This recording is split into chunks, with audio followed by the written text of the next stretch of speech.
eh, Alhamdulillah. Bismillahirrahmanirrahim. Assalamualaikum warahmatullahi wabarakatuh. Waalaikumsalam. Selamat pagi, salam sehat untuk kita semua.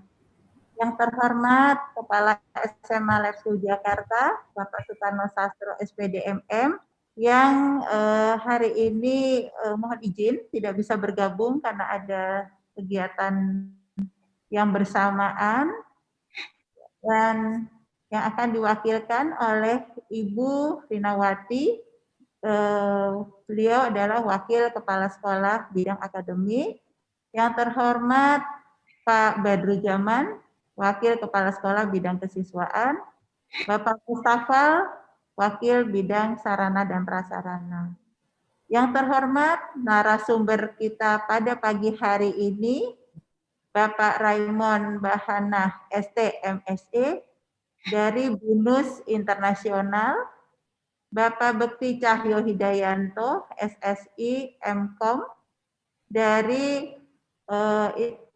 ITS, Institut Teknologi 10 November. Terus dan yang akan nanti bergabung yaitu Bapak Yul Henry STMET dari Universitas Esa Unggul.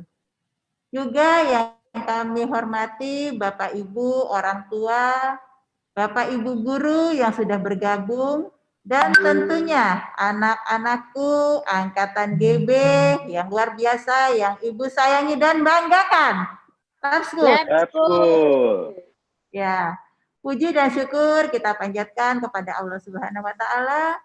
Dengan rahmat-Nya kita diberi kesehatan dan dapat berkumpul di sini untuk mendapatkan ilmu yang bermanfaat pada pagi hari ini. Alhamdulillah, tak terasa hari ini kita sudah masuk ke Career Day seksi ke-23, yaitu bedah prodi komputer, dengan mengangkat tema Discover Your Future Computer Science Career, yang mungkin seputar apa karir itu menjanjikan, gitu ya. Apakah pekerjaan apa saja yang bisa dilakukan di masa yang akan datang. Dan ada satu lagi yang menarik. Apa perbedaan yang mendasar antara sistem informasi dengan ilmu komputer?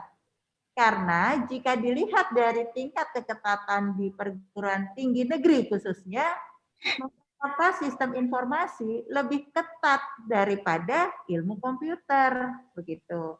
Dan diskusi ini sangat menarik tentunya, yang akan dibahas oleh ketiga narasumber kita pada pagi hari ini. Baik, tak panjang lebar, kita mulai acara pagi ini dengan menyimak sapaan dari Wakil Kepala Sekolah SMA Lab School Jakarta terlebih dahulu. Kepada Ibu Irina, kami persilahkan. Terima kasih Bu Puri. Bismillahirrahmanirrahim. Assalamualaikum warahmatullahi wabarakatuh. Waalaikumsalam warahmatullahi wabarakatuh. Salam sejahtera buat kita semua. Yang saya hormati Bapak-Bapak pimpinan, Pak Ano, Pak Badru, Pak Mustafa, kemudian para narasumber, ada Bapak Yul Henry dari Universitas Esa Unggul, kemudian ada Bapak Raymond Bahana dari BINUS Internasional, lalu Pak Bekti Cahyo Hidayanto dari Institut Teknologi 10 November. Juga para panitia yang sudah luar biasa membuat kegiatan karir ini sampai seri ke-23. Tinggal satu seri lagi ya Bu Puri ya. Tetap semangat. Iya. Terima kasih ya Bu Puri, Bu Ita, Pak Fajrin, kemudian ada para wali kelas. Nah, sekarang gilirannya Pak Hernowo ini yang menjadi MC. Terima kasih Pak Hernowo. Kemudian ada Bapak Ibu PA seluruhnya, juga ada panitia-panitia di belakang layar. Nah, kemudian ada teman-teman guru nih, ada orang tua juga, ayah bunda. Nah, teman-teman guru ini terima kasih juga ya, baik guru maupun anak-anak, baik dari dalam lab school maupun yang di luar lab school. Masya Allah, usahanya luar biasa untuk mengetahui apa kegiatan bagaimana tentang ilmu komputer ini?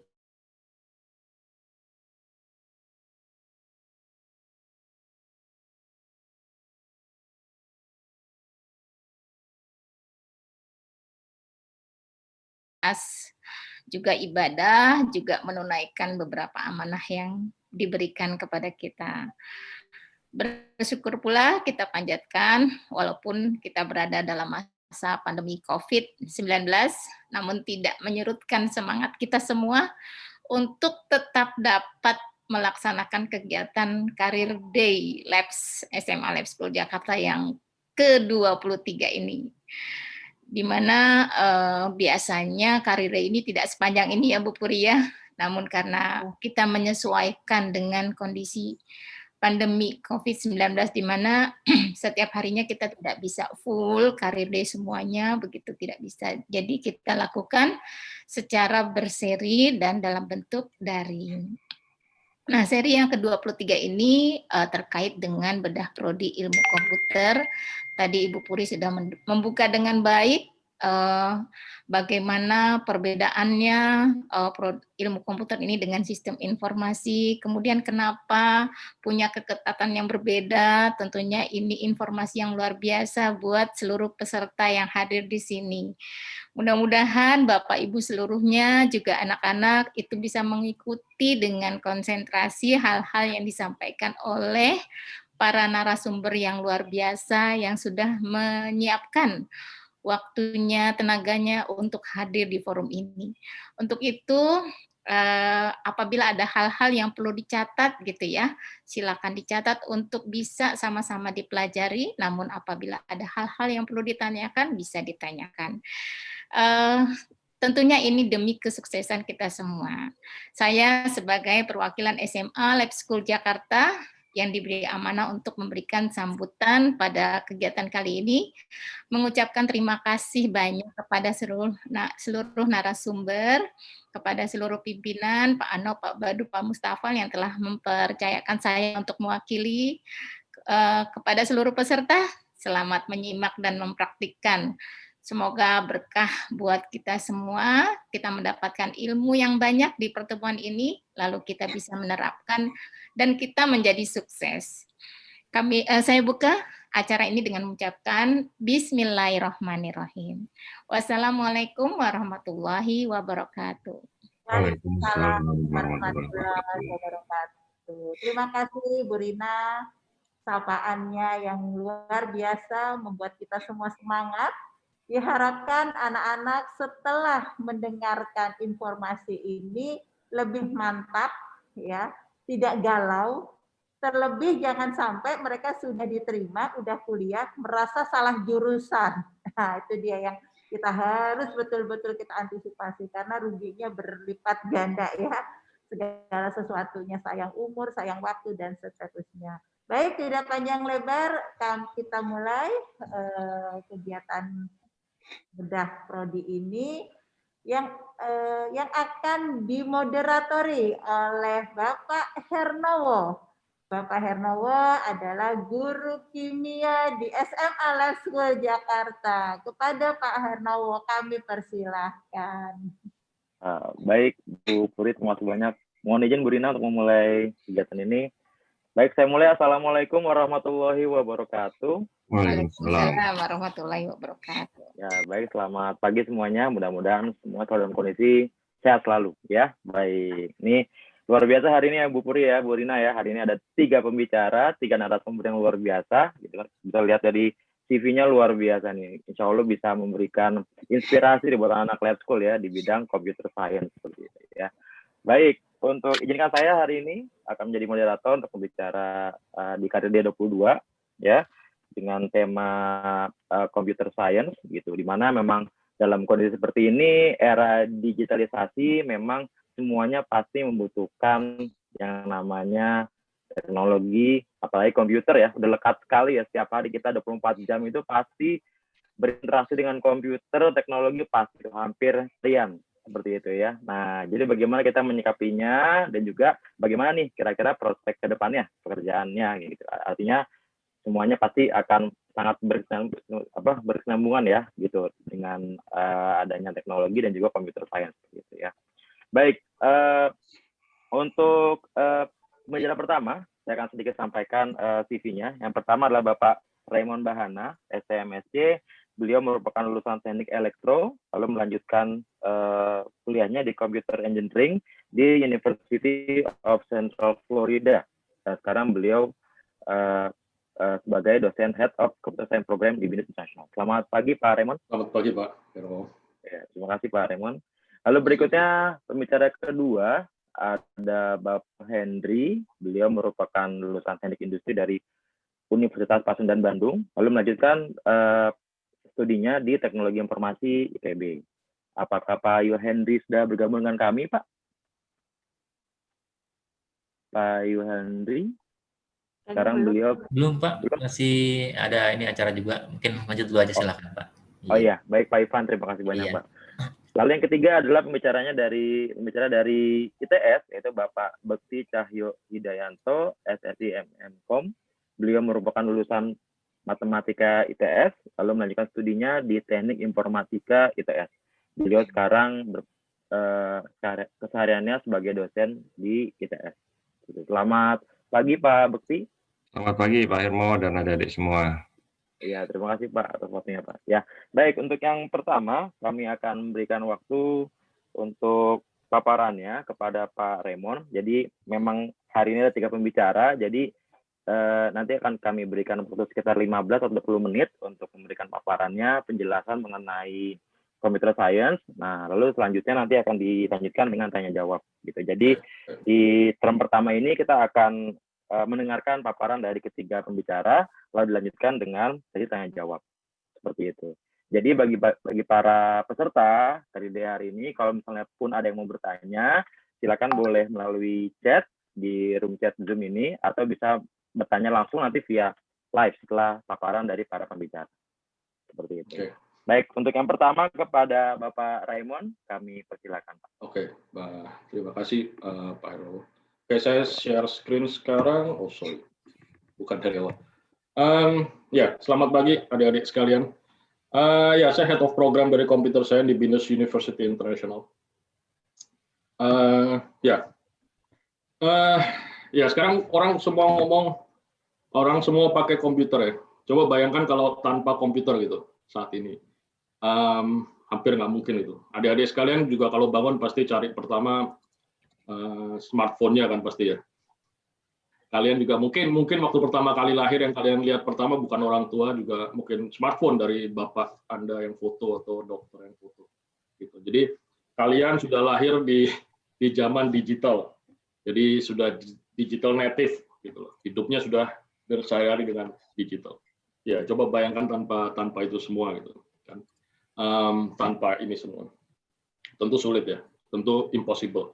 Okay. Mungkin yang kalau seperti saya mungkin yang masih merasakan analog, hidup di zaman analog, mungkin masih kebayang. Okay. Jadi ya, maka dari itu kalau computer science ya jadi sangat-sangat penting gitu. Ilmu-ilmu komputer, ilmu yang berhubungan dengan komputer sangat penting. Karena apapun sekarang hampir berhubungan dengan komputer. Nah, ini sebelum era komputer, ini kata-kata terminologi di komputer sekarang gitu. Kalau kalian ngomong ini, langsung mikirnya komputer gitu. Padahal zaman dulu sebelum komputer mulai, memori nggak selalu tentang memori di komputer gitu. Memori ya memori yang ada di kepala manusia gitu. Aplikasi juga bukan aplikasinya software, tapi aplikasi dari karyawan, aplikasi untuk seperti CV gitu, untuk melamar seperti itu. Kita sebut program juga berarti acara yang ada di TV. Cursor, ya ini mungkin course jadi bad word ya kalau zaman dulu. Keyboard juga orang masih mikirnya piano. Web juga tentang laba-laba, virus tentang flu. Ya, CD ini certified deposit kalau di US tentang account bank kita gitu. Hard drive, ya kita melakukan perjalanan yang berat itu maksudnya ke zaman dulu. Sekarang artinya sangat berbeda gitu. Mousepad juga sangat berbeda gitu kan. Jadi ini kata-kata yang dulu dipakai tapi sekarang berarti yang artinya sangat berbeda gitu di zaman sekarang. Ya. Computer science tentu yang yang mengerjakan disebut computer scientist. Jadi apa sih computer scientist gitu kan? Apakah orang-orang computer scientist seperti Einstein gitu, rambutnya seperti itu, atau mungkin botak, mungkin mukanya kusut karena selalu mikir algoritma? Sebetulnya apa juga yang dikerjakannya nggak sih? Pekerjaannya seperti apa sih? Apakah harus selalu duduk di depan komputer untuk melakukan pemrograman? Gitu. Terus kerjanya dengan siapa aja gitu? Apa selalu ketemu orang-orang seperti ini? Ya kita orang computer science selalu dibilang mungkin nerd, geek, introvert, gitu. Orang-orang yang suka menyendiri. Apakah seperti itu sih benerannya? Nah, computer science sendiri kalau di kita adalah suatu ilmu yang tujuannya untuk memberikan solusi dari banyak problem yang ada menggunakan komputer, menggunakan teknologi-teknologi yang ada di komputer. Oke.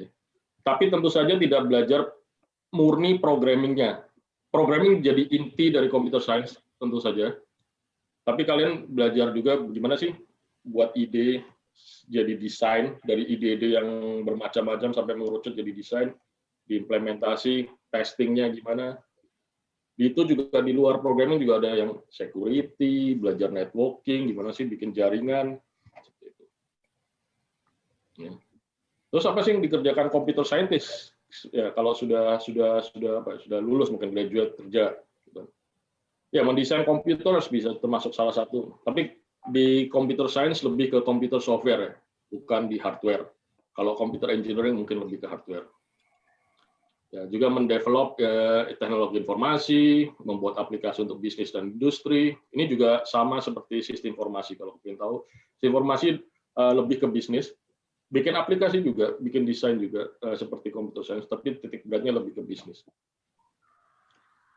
Ya, berusaha mengatasi masalah-masalah yang kompleks, yang besar kalau bisa, ya, yang mungkin secara manual membutuhkan waktu yang lama. Seringkali justru bekerjanya dalam grup, nggak mungkin sendirian.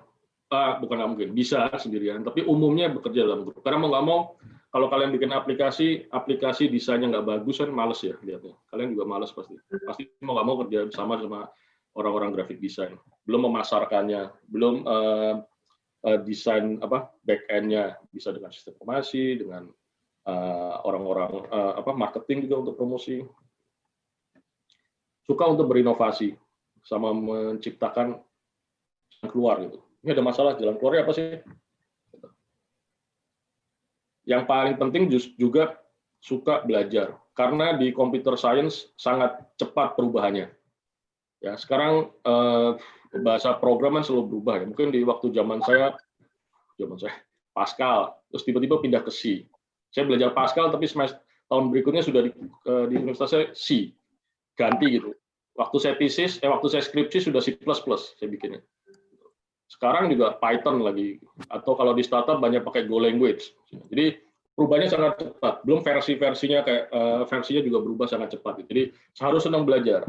Makanya sertifikasi internasional di computer science atau di bidang komputer ada umurnya itu 2-3 tahun. Jadi harus ambil ulang. Beda sama yang finance ya, seperti CFA atau apa yang ambil sekali seumur hidup. Komputer harus selalu dipush untuk belajar terus. Terutama security juga. Ya harus punya good concentration sama detail, ya. Karena kalau ketemu bug di program, kalau orang yang nggak detail bisa frustasi. Jadi, methodological, logic, sama ya mau nggak mau juga harus punya good communication skill. Ya ini fokusnya saya agak cepat saja. Oke. Ya, jadi mengapa computer science penting sih? Yang utama ya kita bisa sebagai computer scientist bisa membantu society, membantu orang lain gitu, membantu dalam arti ada imbalan gitu kan, yang bagus gitu. Jadi seperti dilihat sekarang hampir pakai komputer, berhubungan dengan komputer. Kita saat ini pun pakai Zoom, tanpa Zoom ya susah gitu melakukan hubungan seperti di webinar seperti ini gitu kan. Kita nggak bisa bayangkan gimana waktu masih zaman pandemi tanpa internet. Saya nggak tahu gimana sekolah gitu, apa lewat pos semua, itu agak-agak sulit gitu untuk dibayangkan sekarang. Gitu. Mungkin 100 tahun ke depan lebih advance lagi. Tapi sekarang pun sudah terlihat bahwa komputer sangat-sangat penting. Gimana kita beli makanan, gimana kita melakukan pembelian online, gimana transfer semua lewat banking, lewat online. Ya. Tapi selalu diingat kan ada security-nya yang harus diperhatikan, networking-nya juga diperhatikan. Jadi memang dengan adanya komputer science membantu lah kehidupan. High demand pasti ya, pasti. Apalagi zaman seperti ini orang jelas-jelas melihat bahwa computer science sangat diperlukan. Banyak perusahaan pasti menerima orang yang punya latar belakang komputer yang kuat. Paling enggak mereka punya server harus di ini, mereka juga punya jaringan komputer di company-nya seperti itu. Juga versatility. Jadi ini bisa ya karena berhubungan ke semua area. Kalian bisa bekerja berhubungan dengan hampir semua macam pekerjaan itu. Disebut animal ya bisa aja gitu. Kayak kita mau beli ya buat e-commerce yang jual khusus makanan hewan misalnya, atau healthcare ya seperti research saya lebih ke healthcare, serious game tapi yang bantu anak-anak ADHD, terapi untuk anak-anak ADHD seperti itu. Jadi membantu juga gitu untuk terapi, untuk deteksi, untuk itu seperti itu. Jadi bisa berhubungan dengan apapun. Nah ini ya saya tulis $100.000 bukan saya tulis ini karena dari sumbernya dari Amerika, jadi 100.000 tuh di Amerika ya. Tapi di Indonesia sendiri kalau kerja di startup cukup besar loh. Saya dapat masukan dari alumni kami startup ya. Kalau yang sudah terlalu mainstream biasanya ya ikut gaji normalnya. Jadi demand-nya tinggi. Karena demand tinggi, persediaan computer science lulusan nggak banyak, jadi rebutan. Jadi sangat umum loncat-loncat biasanya.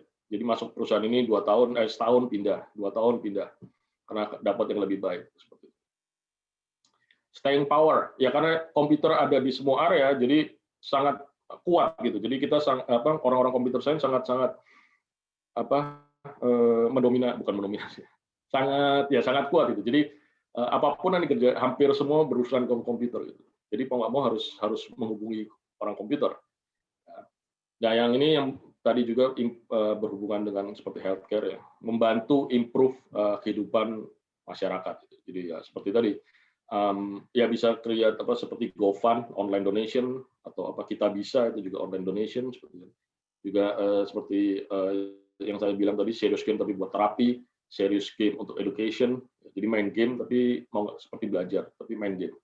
Terapi tapi main game. Tanpa sadar dilakukan gitu. Dan itu yang sekarang lagi cukup banyak dilakukan. Ini kalau dilihat lulusan computer science di 2020 diproyeksinya 400.000, kebutuhannya 1,4 juta. Jadi kekurangan 1 juta sebetulnya lulusannya. Ya, apalagi seperti programmer yang seperti Java, programming, .NET programming, mobile programming itu sangat kebutuhannya sangat besar. Ya tentu kalau lulus dari computer science umumnya minimal harus bisa web programming, PHP sama MySQL. Itu biasanya dapat ya basic lah. Nah makanya harus belajarnya programming yang lain itu selain itu. Ya, ini mungkin saya lewatin aja ini dari ACM terlalu detail mungkin asosiasi komputer machinery. Ya, mirip seperti yang tadi sebut yang 6 tadi. Ya ini beberapa pekerjaan di computer science yang mungkin bisa Anda sebetulnya masih lebih banyak dari yang ini sih. Tapi ini beberapa yang mungkin cukup besar ya, yang orang pasti lihat kalau tentang komputer gitu. Ya, programmer, analis juga penting sebelum analis apapun ya, application cyber security. Jadi menganalisa yang sudah ada atau menganalisa masalah, menganalisa requirement dari user sebelum di-develop, sebelum didesain, itu juga penting. Sama nanti akhirnya juga penting seperti testingnya, testernya juga. Orang melakukan pengetesan sistemnya itu juga penting. Pengetesan security, pengetesan performance. Oke. Ya kalau dilihat dari 25 best job ini dari yang US News, ini sudah tahun keempat mungkin ya. Nomor 1-nya software developer. Orang-orang yang bisa membangun software. Ini yang paling dicari. Di 2028 akan terjadi kenaikan 25%. Jadi ya itu paling dicari di sana. Kalau lihat dari Indeed Best Job di tahun 2020 dari 10 top 10, 6 berhubungan dengan komputer. Jadi ya itu ya ini nih apalagi sekarang gitu. Ini nih saya dapat masih di awal-awal 2020 gitu, belum masa peak coronanya belum benar-benar besar itu. Sekarang mungkin top 10-nya semua harusnya ini kali. Nah, di Indonesia sendiri menurut LinkedIn 10 top 10 pekerjaan yang lagi berkembang pesat di Indonesia. Dari 10, 7 berhubungan dengan komputer. Nah, itu. Jadi di tahun ini ya. Apalagi ya masa seperti ini. Mungkin tahun depan lebih banyak lagi kali. Jadi bisa artificial intelligence specialist gitu, AI, development operation engineer seperti itu. Data scientist sekarang lagi happening ya menggunakan machine learning. Apalagi untuk pilkada, pilpres tuh orang-orang senang dapat data untuk disuarakan datanya. Ya. Karena data sekarang di internet sangat banyak ya, kalau dilihat berapa miliar, berapa juta tweet, berapa juta komen di YouTube, berapa juta post di Facebook, berapa juta komen di mungkin Harian Kompas juga ada komennya, Detik ada komennya. Itu data-data yang bisa ditarik untuk didapatkan suatu informasi. Nah, jadi orang bisa dapat informasi dari tweet sebetulnya untuk mengetahui situasi. Seperti mahasiswa di BINUS pernah bikin, ini sudah agak lama sih, mungkin 4 tahun lalu, ngambil data, lebih sih, ngambil data 3 bulan, selama 3 bulan, dari waktu itu di Samsung, pertama Samsung saya lupa, Samsung yang keberapa yang keluar, dia mau lihat persepsi orang tentang Samsung, produk Samsung itu selama 3 bulan pertama di Jakarta. Itu ngambil dari tweet. Ya dia bisa lihat bahwa keluarannya orang Jakarta ya suka dengan produknya Samsung waktu itu, berapa persen itu bisa jadi itu latihan kecilnya kan. Latihan besar ya itu sangat penting untuk perusahaan, dia tahu gimana sih situasi di pasar dari gather data. Dan orang Indonesia sangat senang gitu kan, men-tweet, memberi komen, mempost, IG itu juga sekalian juga saya pasti hampir setiap hari paling nggak selfie gitu, terus ketik ngasih tag. Itu yang di Indonesia mungkin untuk data scientist sangat diuntungkan karena orang Indonesia sangat senang mau memberi komen ya, yang bisa ditarik sebetulnya untuk jadi ini. Jadi kalian memberi sesuatu gratis sebetulnya untuk para perusahaan, para orang-orang data scientist. Itu mungkin harus dipikirkan, harus hati-hati. Oke, itu saja sih dari saya, Pak Herno. Mungkin kalau ada pertanyaan silahkan, kita bisa diskusikan seperti itu. Oh, ya. Ada satu lagi mungkin boleh saya tambahin, Pak? Ya, boleh Pak, silakan Pak Raymond. Saya sih selalu, ini nggak tahu, ada marketing BINUS nggak ya, saya nggak tahu. Saya selalu kalau ketemu anak-anak sama orang tua, kalau mau masuk komputer, pertama saya bilang, kamu harus suka. Karena kalau nggak suka, berat. Gitu. Kalau pasti ketemu masalah. Nggak mungkin di semua jurusan kamu nggak ketemu masalah. Kalau ketemu masalah, kamu nggak suka, wah pasti males banget. Itu saya lihat yang di semester 1. Tapi kalau kamu suka, wah banyak kok. Kamu bisa, orang komputer paling senang berbagi. Kalau saya lihat, kamu bisa tanya teman kamu, asisten, ke dosen, kita dengan senang hati gitu diskusi. Tapi pertama ya harus pikir baik-baik gitu, mau masuk ini. Ya, itu sih. Terima kasih banyak, Pak. Terima kasih banyak Pak Rem atas paparannya, luar biasa nih Pak ya. Jadi 7 dari 10 pekerjaan Pak ya, sangat happen banget di tahun ini Pak ya. Jadi computer science Pak ya. Luar biasa ya. Baik, terima kasih Pak Rem atas paparannya ya. Jadi bagi peserta semua, peserta Career Day, kalau misalnya ada pertanyaan nih, kira-kira kenapa sih tiba-tiba ada 7 ya? Sekarang happen sekali ya, 7 dari 10 ya kan. Terus juga keadaan sekarang kita lihat semuanya serba komputerisasi, dan kita juga dengan mudahnya bisa mengakses kan, dan juga ternyata tadi dengan kita gitu Pak ya, dengan kita berkomen, like itu ternyata jadi data science Pak ya. Nah, ternyata bisa jadi keuntungan ya buat para pelaku computer science Pak, udah data science Pak ya, gitu ya. Ya, baik, terima kasih Pak Raymond. Ya, baik, untuk yang kedua pembicara kita dari Bapak Yul Henry ya, dari Universitas ETH Unggul. Pak Yul Henry sudah bergabung dengan kami, Pak? Sudah, Pak Hernowo. Oh iya, baik Pak. Selamat pagi Pak Yul Henry. Selamat pagi Pak Hernowo. Iya, baik Pak. Silakan Pak untuk paparannya dan diberikan waktu saat ini. Silakan Pak. Baik Pak Herno, ini saya bisa share screen ya Pak Herno ya? Oh iya, bisa Pak. Bisa ya Pak? Ya, mohon bantuannya kepada host untuk. Oh ini bisa Pak, udah Pak. Oh sudah, baik. Ya, silakan Pak. Bentar ya Pak.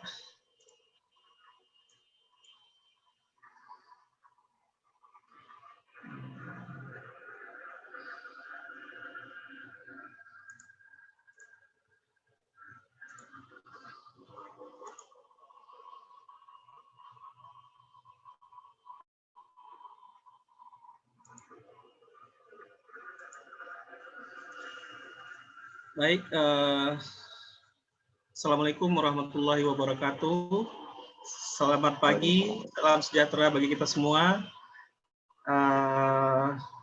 Tadi Pak Raymond sudah menjelaskan begitu jelas dan lengkapnya sekitar 7 atau 9 ya Pak tentang profesi IT yang cukup menantang di masa depan. Mungkin saya untuk bahas tentang profesinya sedikit saja, tapi saya coba bahas flashback ke belakang apa yang melatar belakangi profesi-profesi yang sekarang ini cukup menjadi incaran di bidang IT.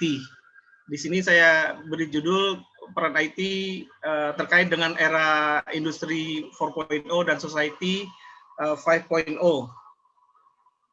Baik, sebetulnya kalau kita lihat saat ini kegiatan ekonomi dunia saat ini sebetulnya sebelum adanya pandemi corona sudah sangat berkembang ya, dengan adanya teknologi-teknologi yang cukup pesat berkembang sehingga adanya proses sharing ekonomi, kemudian berkembangnya e-education, kemudian adanya e-government, kemudian cloud kolaboratif, marketplace, dan lain sebagainya itu sangat berkembang dengan bantuan atau dengan adanya disruptif teknologi yang ada saat ini.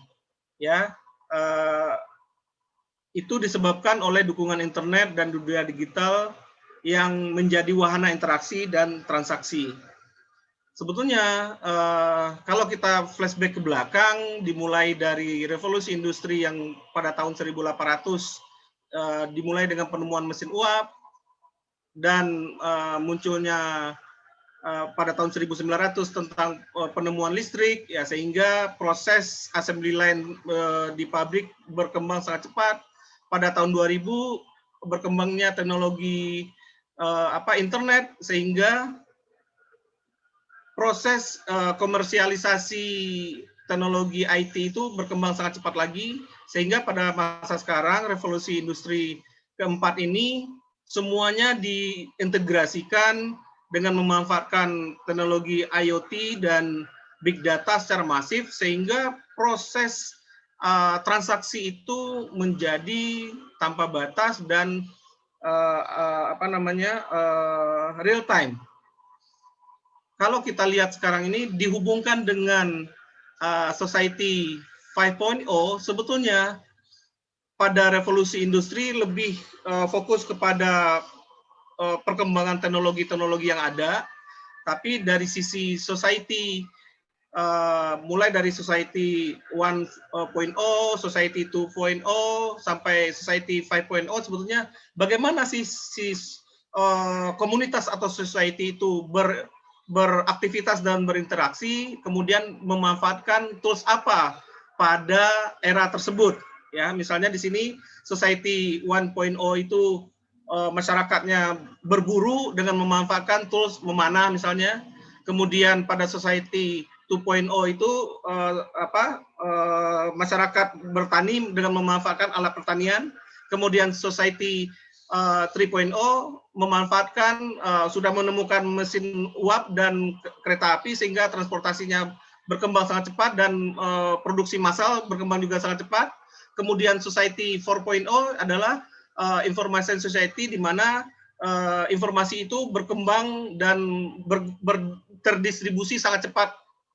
Ya. Kemudian pada Society 5.0 sebetulnya di sini memanfaatkan teknologi IoT, big data, artificial intelligence, 5G, network, dan teknologi robotik, semuanya itu dimanfaatkan untuk membuat society-nya menjadi super smart. Artinya ke depannya nanti campur tangan manusia sudah mulai dikurangi. Kalau kita lihat di sini sebetulnya pada kondisi saat ini informasi itu berseliweran dan jumlahnya sangat banyak, tapi bisa jadi juga informasinya itu kita tidak bisa saring, sehingga kita memerlukan kondisi suatu keterampilan atau suatu teknologi yang membuat informasi itu diolah menjadi informasi yang berguna lagi. Yang misalnya saat ini orang dengan informasi yang sangat banyak itu pekerjaannya menjadi pekerjaannya menjadi kebingungan, tapi dengan memanfaatkan teknologi HI bahwa semua informasi itu bisa dipilih dan dipilah sehingga yang mana yang kita butuhkan. Sehingga sebetulnya peran kita dalam menganalisis data itu sudah mulai dikurangi. Begitu juga dengan memanfaatkan robot, ya pekerjaan kita serba dikurangi. Artinya pada Society 5.0 ini kita sudah memanfaatkan seluruh teknologi-teknologi yang ada sekarang ini untuk mengurangi campur tangan manusia. Artinya yang bekerja itu kita dibantu dengan teknologi-teknologi yang ada. Kalau kita balik lagi ke profesi, artinya sekarang ini atau nantinya ke depannya bahwa banyak sekali profesi-profesi yang bisa kita yang bisa kita raih atau yang kita tuju di situ dengan adanya teknologi-teknologi yang ada saat ini. Tapi di sisi yang lainnya bahwa profesi-profesi yang selama ini kita kenal bisa jadi ke depannya sedikit demi sedikit akan menjadi hilang. Artinya kita nanti sebagai pelajar dan akan menjadi mahasiswa harus bisa menganalisis kira-kira ke depannya pekerjaan itu apa saja. Ya.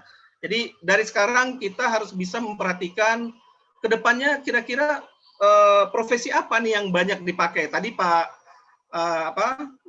Raymond sudah menjelaskan ada beberapa sampai 7 sampai 9 ya profesi-profesi kedepannya yang cukup menjadi profesi yang dicari. Nah sebetulnya di sini banyak sekali teknologi-teknologi kalau kita lihat di sini nantinya akan berperan di dalam revolusi industri 4.0 dan society 5.0 ini.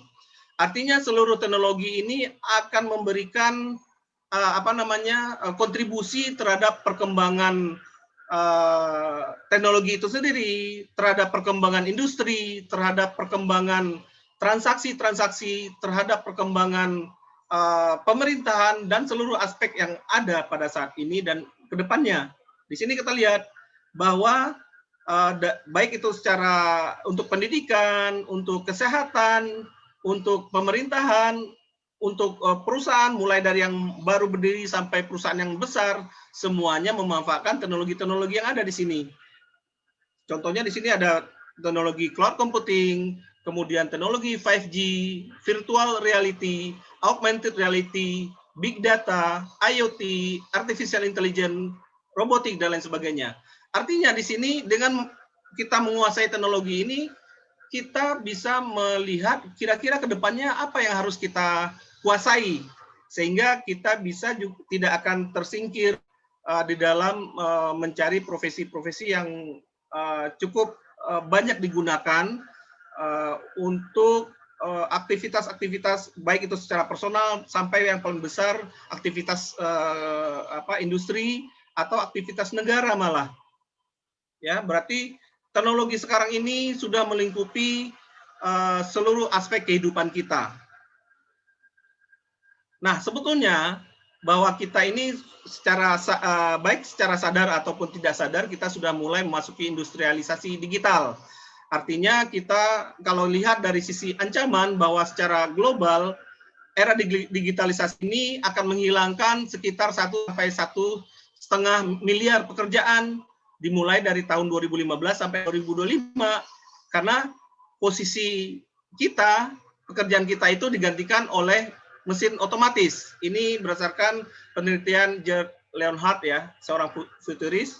Kemudian diestimasi bahwa di masa yang akan datang sekitar 65% anak murid sekolah dasar saat ini pada masa akan datang akan bekerja pada pekerjaan yang belum pernah ada saat ini.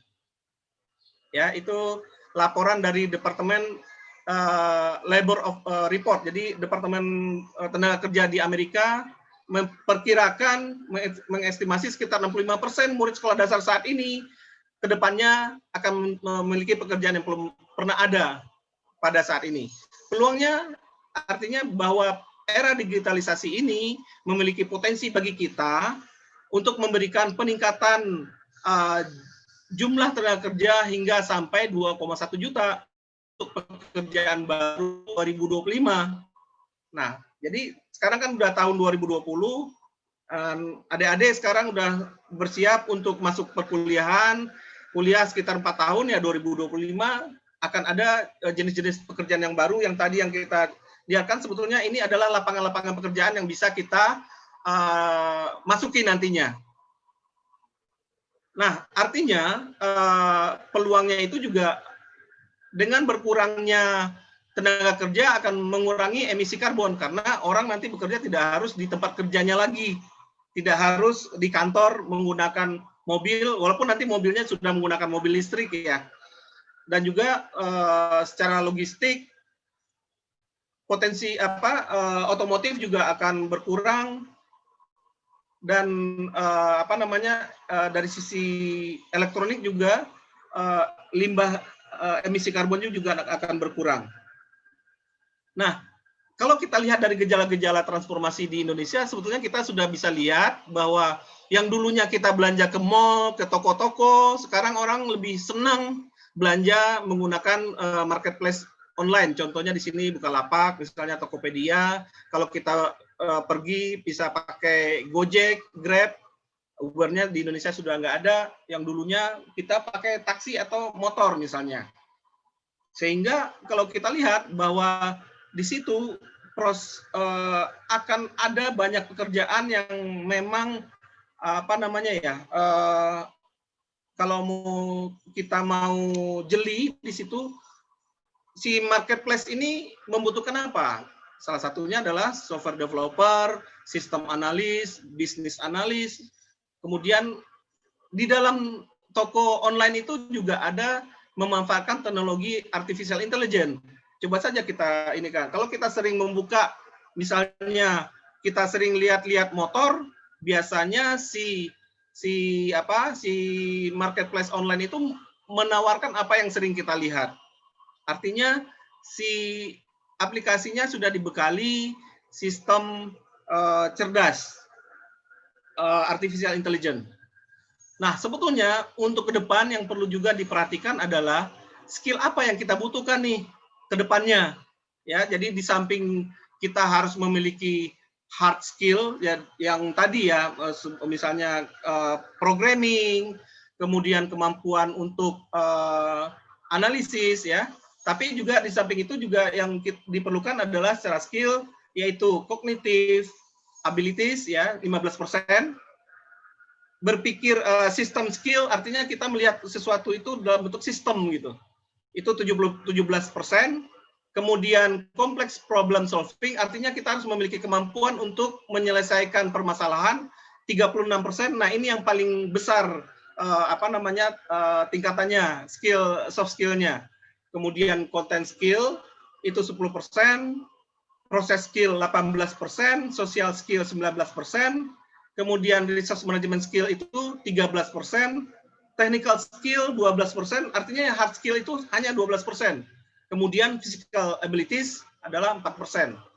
Di antara 1, 2, 3, 4, 5, 6, 7, 8, 9 skill, soft skill ini, yang cukup penting adalah yang pertama, complex problem solving, yaitu kemampuan untuk menyelesaikan permasalahan yang belum diketahui solusinya di dunia nyata. Kemudian social skill, yaitu kemampuan untuk melakukan koordinasi, negosiasi, persuasi, mentoring, ya, kita mengajarkan ke teman-teman, kepekaan dalam memberikan bantuan, hingga emotional intelligence. Jadi social skill ini juga cukup penting, tingkatannya 15%.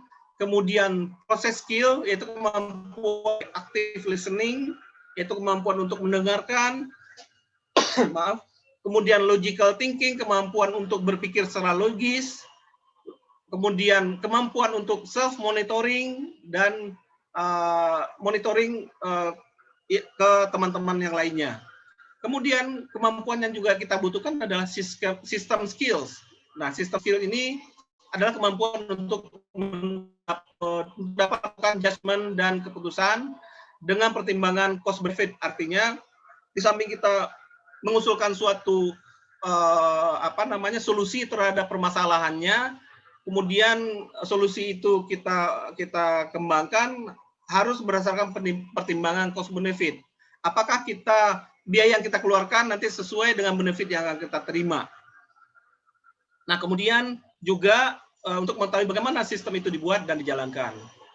Dan kemampuan lain atau skills yang lain adalah cognitive abilities, skill yang terdiri dari cognitive flexibility, kemudian creativity, ya, kita harus bersifat kreatif, logical reasoning, artinya kita berpikir logik, problem sensitivity, kita harus bisa melihat permasalahan-permasalahan. Jangan sampai bahwa gejala-gejala itu kita bilang problem, ya, padahal itu masih gejala. Nah, itu yang harus kita miliki. Kemudian kemampuan untuk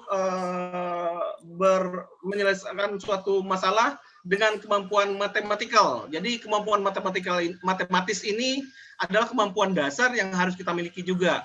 Di samping juga untuk kemampuan visualisasi. Artinya kemampuan visualisasi ini bagaimana kita memvisualisasikan ide kita, bagaimana kita bisa menjelaskan kepada teman-teman atau kalau misalnya di perusahaan itu stakeholder, ya, agar mereka memahami apa yang kita jelaskan. Nah, di masa depan sebetulnya dari 5 ini pertumbuhan yang paling banyak berdasarkan sektor industri, ya, sudah dijelaskan tadi, ya, bahwa ada cognitive ability, system skills, complex problem solving, kemudian content skill, process skill. Nah, di sini dengan adanya pemahaman kita tentang skill atau keterampilan yang harus dimiliki, bagaimana caranya kita bisa merespon masa depan itu? Artinya kita harus bisa berkomitmen untuk melakukan investasi di dalam pengembangan digital skills ini. Artinya kan tadi banyak sekali bidang-bidang skill yang di digital yang mungkin kita pilih salah satu dan kemudian kita fokus di situ dan memiliki komitmen yang cukup tinggi untuk mengembangkannya. Kemudian kita harus selalu menerapkan mencoba mengembangkan teknologi-teknologi baru, bisa menggunakan cara learning by doing. Artinya kita mencoba terus-menerus, kira-kira mana yang terbaik, nah itulah yang akan kita gunakan. Kemudian kita juga harus bisa menggali bentuk kolaborasi yang baru, ya, ini bagi pendidikan, ya, untuk model sertifikasi, terutama nanti mulai dari sekolah menengah sampai perguruan tinggi, ya, untuk peningkatan digital skill-nya. Kemudian juga harus ada kolaborasi antara dunia industri, pihak sekolah, akademisi, dan masyarakat untuk mengidentifikasi kira-kira ke depannya skill apa sih di era digital itu di masa depan yang akan banyak digunakan. Dan kemudian harus adanya ketersambungan, ya, mungkin kita para guru dan para pengajar, ya, untuk menyusun kurikulum yang memasukkan materi yang terkait human digital skill ini. Nah, mungkin ini perlu diskusi yang cukup panjang antara stakeholder yang terkait. Nah, ini sebetulnya contoh tadi ya beberapa profesi masa depan. Tadi Pak Raymond sudah menjelaskan, mungkin ini saya tambahkan juga software developer, database administrator, ya, kemudian hardware engineer, kemudian sistem analis, network architect, kemudian web developer karena sistem banyak menggunakan web teknologi, kemudian information security analyst, data analis, kemudian sistem manager. Sebetulnya banyak kalau kita lihat yang tadi banyak sekali profesi-profesi di masa depan yang memanfaatkan teknologi-teknologi tersebut. Ya, ini teknologinya sangat banyak dan pemanfaatannya juga membutuhkan keterampilan-keterampilan khusus atau mengintegrasikan beberapa teknologi sehingga pemanfaatannya menjadi lebih optimal lagi. Mungkin ini ya yang menjadi dasar bagi saya mencoba menjelaskan kenapa kedepannya banyak sekali profesi-profesi baru, karena banyaknya teknologi-teknologi baru yang berkembang, kemudian itu dimanfaatkan, diimplementasikan karena terkait dengan revolusi 4.0 dan society 5.0.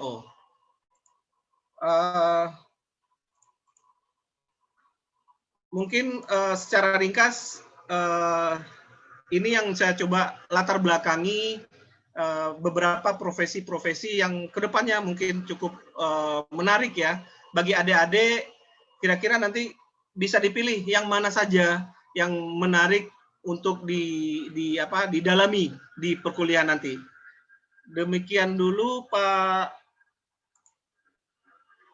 Maaf Ya Pak. Pak Hernomo ya, penjelasan saya latar belakang yang menjelaskan apa yang kedepannya profesi-profesi IT yang cukup menarik kedepannya. Begitu Pak Hernomo, terima kasih. Assalamualaikum warahmatullahi wabarakatuh.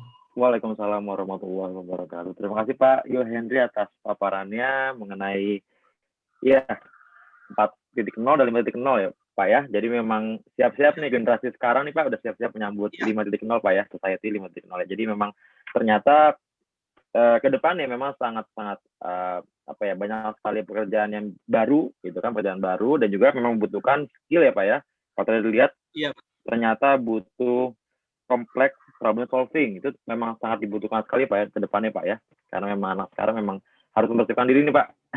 Gitu. Mungkin nanti Pak bisa memberikan sharing lagi Pak. Kira-kira nih bagaimana nih Pak anak-anak sekarang, kira-kira kalau misalnya memang siap untuk menghadapi society 5.0, berarti kira-kira kemampuan apa nih Pak yang memang harus ditumbuhkan gitu. Karena memang generasi sekarang sama sebelumnya kan udah mulai ini Pak, beda gap lumayan jauh Pak ya.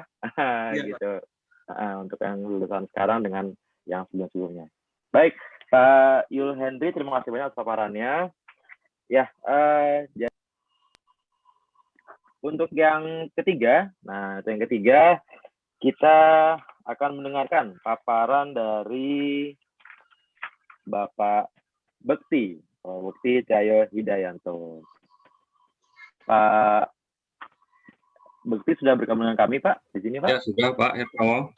Ya, baik Pak Bekti ya. Jadi diingatkan kembali bagi anak-anak semua, bagi peserta GRD hari ini, jika ingin bertanya boleh silakan via chat di Zoom atau nanti setelah paparan terakhir dari Pak Bekti, kalian bisa menanya langsung ya untuk voice atau live langsung untuk bertanya kepada narasumber kita yang luar biasa pada kali ini. Ya, baik untuk Pak Bekti, waktu tempat kami persilakan Pak. Baik, terima kasih. Assalamualaikum warahmatullahi wabarakatuh. Selamat pagi semua, Bapak Ibu guru dan juga pembicara serta adik-adikku semua. Siswa ini saya lihat ada siswa kelas 10, kelas 11, dan kelas 12. Kita hari ini berbicara tentang bidang prodi di hubungannya dengan teknologi informasi dan komunikasi, lebih spesifik kepada komputer ya. Tadi Pak Pak Raymond dan Pak Yuhendi sudah bicara panjang lebar gitu ya. Saya akan mengulas dari sisi yang lain gitu ya. Saya tadi sudah lengkap dijelaskan oleh Pak Raymond dan Pak Yuhendri juga. Saya akan lebih membahas kepada sisi perbedaan-perbedaan dari bidang-bidang atau prodi-prodi yang ada di perguruan tinggi, baik di negeri ataupun swasta yang terkait dengan komputer ini. Saya sepakat dengan quote dari Pak Raymond tadi bahwa adik-adik harus suka dulu ya, suka. Tapi untuk suka itu harus tahu dulu ya. Jadi kalau di bidang komputer ini memang agak-agak berhubungan dengan sedikit-sedikit geni gitu ya. Jadi adik-adik harus suka gitu. Tidak ikut-ikutan bahwa sekarang mungkin lagi booming IT ya. Sudah lama sih booming IT terus ikut-ikut ya saya juga mau menyebur ke sana gitu ya. Karena banyak yang tidak suka sebenarnya tapi hanya ingin saja. Nah, untuk itu kita akan bahas dan terakhir nanti saya akan bahas tentang tadi juga sudah disinggung sih tentang pekerjaan-pekerjaan. Saya akan lebih bahasnya kepada peta okupasi, peta leveling pekerjaan di bidang TIK yang sudah distandarkan oleh pemerintah Indonesia lewat BNSP, Badan Nasional Sertifikasi Profesi ya. Saya share ya.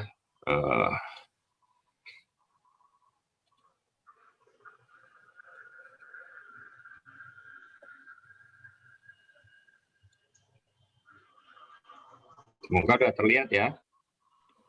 Ya, terlihat Pak. Sudah. Ya, saya memulainya dari ini. Punya saya malah belum muncul. Ini belum ya, kualenya. Ya, saya memulainya dari computing curricula ini. Kenapa kita harus tahu ini? Karena hampir semua pengelola prodi komputer mendasarkan pembeda prodi itu melalui ini, computing curricula yang dibuat oleh ACM ini. Ini sudah lama sekali sebenarnya, tapi selalu masih dipakai sebagai rujukan karena yang tahun-tahun baru belum ada. Tahun 2021 ini katanya sedang dipersiapkan, terutama yang information system ya, itu sedang mempersiapkan kurikulum untuk 2001 sesuai dengan standar asosiasi ya. Karena kita memang berbicaranya kalau prodi-prodi itu selalu melihat dari asosiasi-asosiasi yang ada. Seperti misalnya informasi sistem itu ada AIS, Association Information System. Di Indonesia juga ada Capture Indonesia, di beberapa prodi yang lain juga ada asosiasinya begitu ya. Nah, ini memang ada 11 kompetensi knowledge dalam pembidangan ini. Ini kalau adik-adik bisa lihat gitu ya. Ini secara umum ada di situ information system, ada information technology, ada software engineering, ada computer science, ada komputer engineering ya. Nah, yang memang tidak muncul adalah informatika. Tapi di sini informatika itu diidentikan juga dengan computer science gitu ya. Ini masih menjadi rujukan ya untuk membuat pembidangan pembeda antara prodi satu dengan yang lain dalam pembuatan kurikulum. Walaupun kenyataannya gitu ya, faktanya nanti ketika sudah membuat kurikulum dan lain sebagainya, pengelola prodi akhirnya memasukkan juga tracer study dari alumni-alumninya karena campur ya, ketika sudah keluar lulus gitu, itu si A di bidang ini bisa menjadi pekerjaannya itu adalah memang di bidang yang lain, di bidang komputer gitu ya. Jadi sudah sulit melihat batasnya begitu ya. Sehingga adik-adik memang harus melihat bahwa setiap prodi di perguruan tinggi itu isinya apa. Mungkin sama-sama information system dia lebih menekankan ke titik apa. Walaupun memang kalau di sini memang ada pembeda seperti ini hanya sebagai langkah awal saja. Kalau kita lihat itu informasi sistem terlihat bahwa dia bagian paling atas itu penuh ya tentang organisasi dan information system. Yang bawah itu ada development ini. Ya, development semakin ke kanan ini ada semakin applicable, semakin ke kiri adalah semakin teoritis gitu ya. Karena itu memang computer science itu akan berada di bidang seperti ini. Sehingga nanti memang semuanya ada irisannya, tapi ada pembeda gitu, ada pembeda bahwa ketika kuliah nanti akan banyak berhubungan mempelajari hal-hal yang sudah disebutkan di sini. Walaupun pada kenyataannya nanti setiap dosen atau setiap prodi akan memasukkan hal-hal yang sedang tren di pasar ya, karena kan kita sebagai pengelola kan juga tidak ingin bahwa lulusan kita kalah dengan yang lain, sehingga nanti akhirnya juga akan mirip-mirip gitu ya. Seperti contohnya saya S1 di bidang ilmu komputer ya, itu ada di dalam jurusan matematika. Itu hampir sama sebenarnya kuliahnya, bahkan buku yang dipakai karena waktu itu masih buku ya, textbook, kalau sekarang mungkin berbasis internet, dari pengarang yang sama gitu ya, hampir sama, 90% hampir sama. Padahal itu di satu perguruan tinggi gitu ya.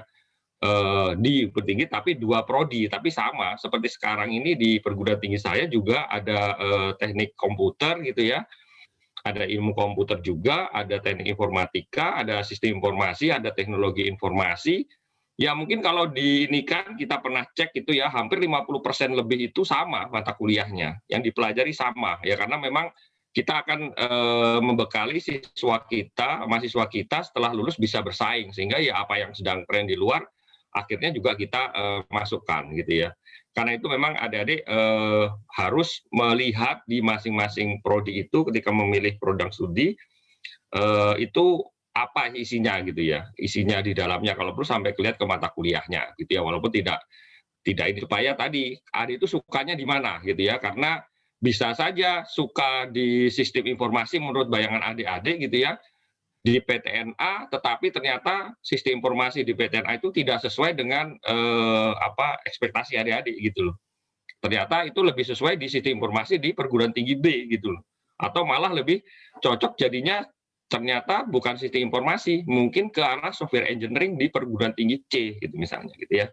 Nah, ini kalau kita lihat per bidang gitu ya, untuk teknik komputer pertama kita lihat bahwa dia banyak di bawah itu ya, di leveling layer bawah, kalau kita bilang di orang-orang komputer menyebutnya layer bawah. Layer bawah itu layer yang berhubungan dengan banyak hardware ya. Tidak, di komputer engineering ini memang tidak berhubungan langsung dengan manusia atau organisasi yang ada di bagian atas ini. Ya namanya macam-macam ya, di perguruan tinggi itu macam-macam. Ada yang namanya teknik komputer, ada sistem komputer, ada rekayasa perangkat keras gitu ya. Dulu kalau di perguruan tinggi saya namanya adalah teknik jaringan, teknologi jaringan dulu namanya, tapi sekarang sudah menjadi teknik komputer. Ya mungkin perubahan nama itu sah-sah saja karena memang untuk agar lebih dikenal masyarakat, mungkin yang lebih populer di masyarakat nama-nama itu. Tapi ya yang ini seperti ini ya sebenarnya mengacu kepada yang computer engineering ini. Ini adalah beberapa hal yang dipelajari ya.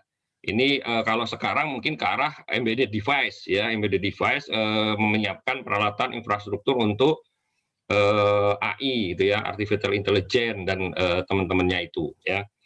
Kemudian kalau kita lihat yang di ilmu komputer ini, kalau di ACM ini menyebutkan juga informatika masuk di dalamnya. Kita lihat yang bagian yang sebelah sini ya, application teknologi, software method and teknologi, sistem infrastructure gitu ya. Tetapi dia memang tidak terlalu ke arah application ya. Ini untuk yang ilmu komputer ya. Kalau di Indonesia ada ilmu komputer di beberapa perguruan tinggi. Kalau ilmu komputer seperti di BINUS tadi juga namanya ilmu komputer ya. Di beberapa PTN juga seperti di UGM, di UI itu juga namanya ilmu komputer ya. Bahkan menjadi fakultas gitu ya. Ini beberapa nama lain ya. Umumnya awalnya memang kalau ilmu komputer ini berasal dari matematika ya, dari matematika yang di matematika biasanya menjadi bidang ya.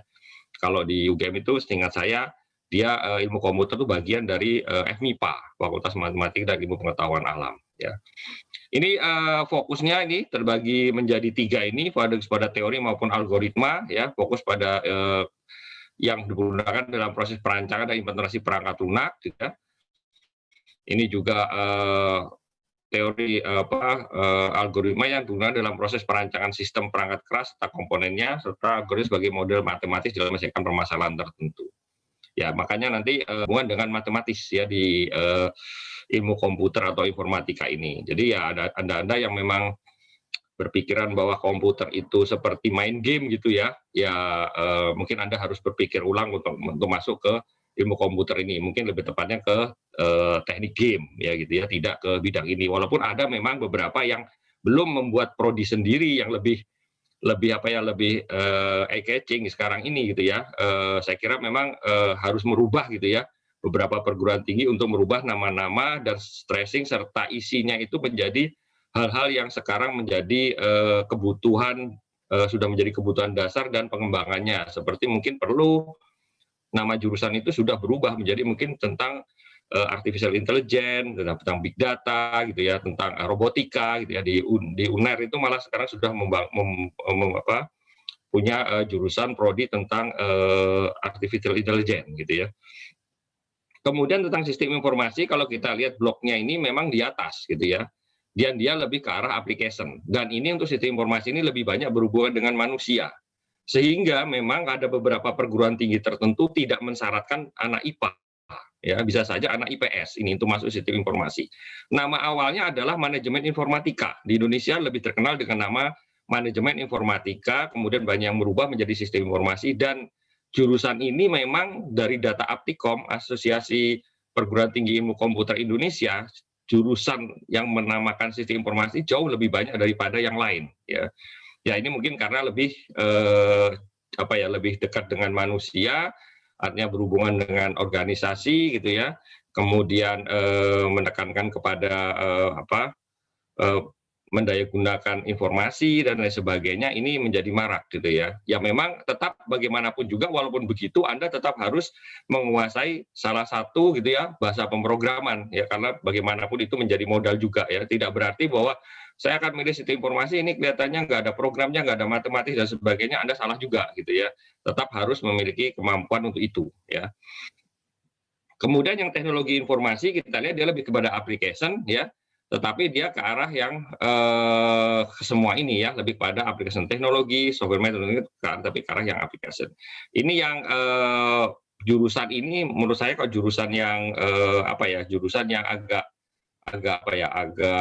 tengah-tengah gitu ya, agak ikut semua sebenarnya gitu ya. Ya memang akhirnya nanti isinya juga agak campur-campur begitu ya, campur-campur yang memang tergantung pada siswanya, dia bisa meningkatkan diri kemampuannya untuk menguasai hal yang lain atau tidak. Kalau hanya biasa-biasa saja, ini pasti akan tergusur oleh yang lain yang lebih implementatif ya, seperti misalnya software engineering, gitu kan, ilmu komputer itu kan lebih jelas dibandingkan IT yang masih lebih umum. Jadi seakan-akan seolah-olah jurusan teknologi ini adalah jurusan yang mempelajari semua, tapi setengah-setengah gitu ya. Tetapi tentu saja nanti akan arah masing-masing prodi biasanya memiliki prodi teknologi informasi, dia sudah menspesifikkan kemana. Seperti di ITS dia lebih pada menspesifikkan kepada ke arah IoT ya, Internet of Things ya. Nah ini yang jarang ya, jurusan ini Indonesia ini sudah sebagai rekayasa peranti lunak gitu ya. Ini cukup jarang. Kalau di beberapa perguruan tinggi swasta saya lihat cukup banyak juga, tapi tidak banyak sekali gitu ya. Tetapi ini sebenarnya jurusan yang lebih jelas gitu ya. Dari namanya saja jelas kepada rekayasa peranti lunaknya gitu ya. Kalau Anda lihat di blognya ini, dia ada di sini ya, pembuatan ini ada tentang ke arah teoritis dan juga ke applicable. Tapi memang dia adalah lulusan dari ini harus bisa mendesain, membuat ya, dan menganalisa dari aplikasi-aplikasi yang memang dibutuhkan oleh masyarakat. Ya, ini mulai dari programmer sampai kepada analis. Untuk yang namanya bisa rekayasa software, programming, pengembangan software gitu ya, atau ditulis menjadi software engineering atau teknik perangkat, teknik piranti lunak atau di Indonesia sebagai rekayasa piranti lunak ya. Oke, itu terakhir itu bidang-bidangnya. Saya akan masuk ke mohon maaf, saya akan share satu lagi tentang ini. Mohon izin Pak Hernowo. Ya, Pak. Nah ini ya.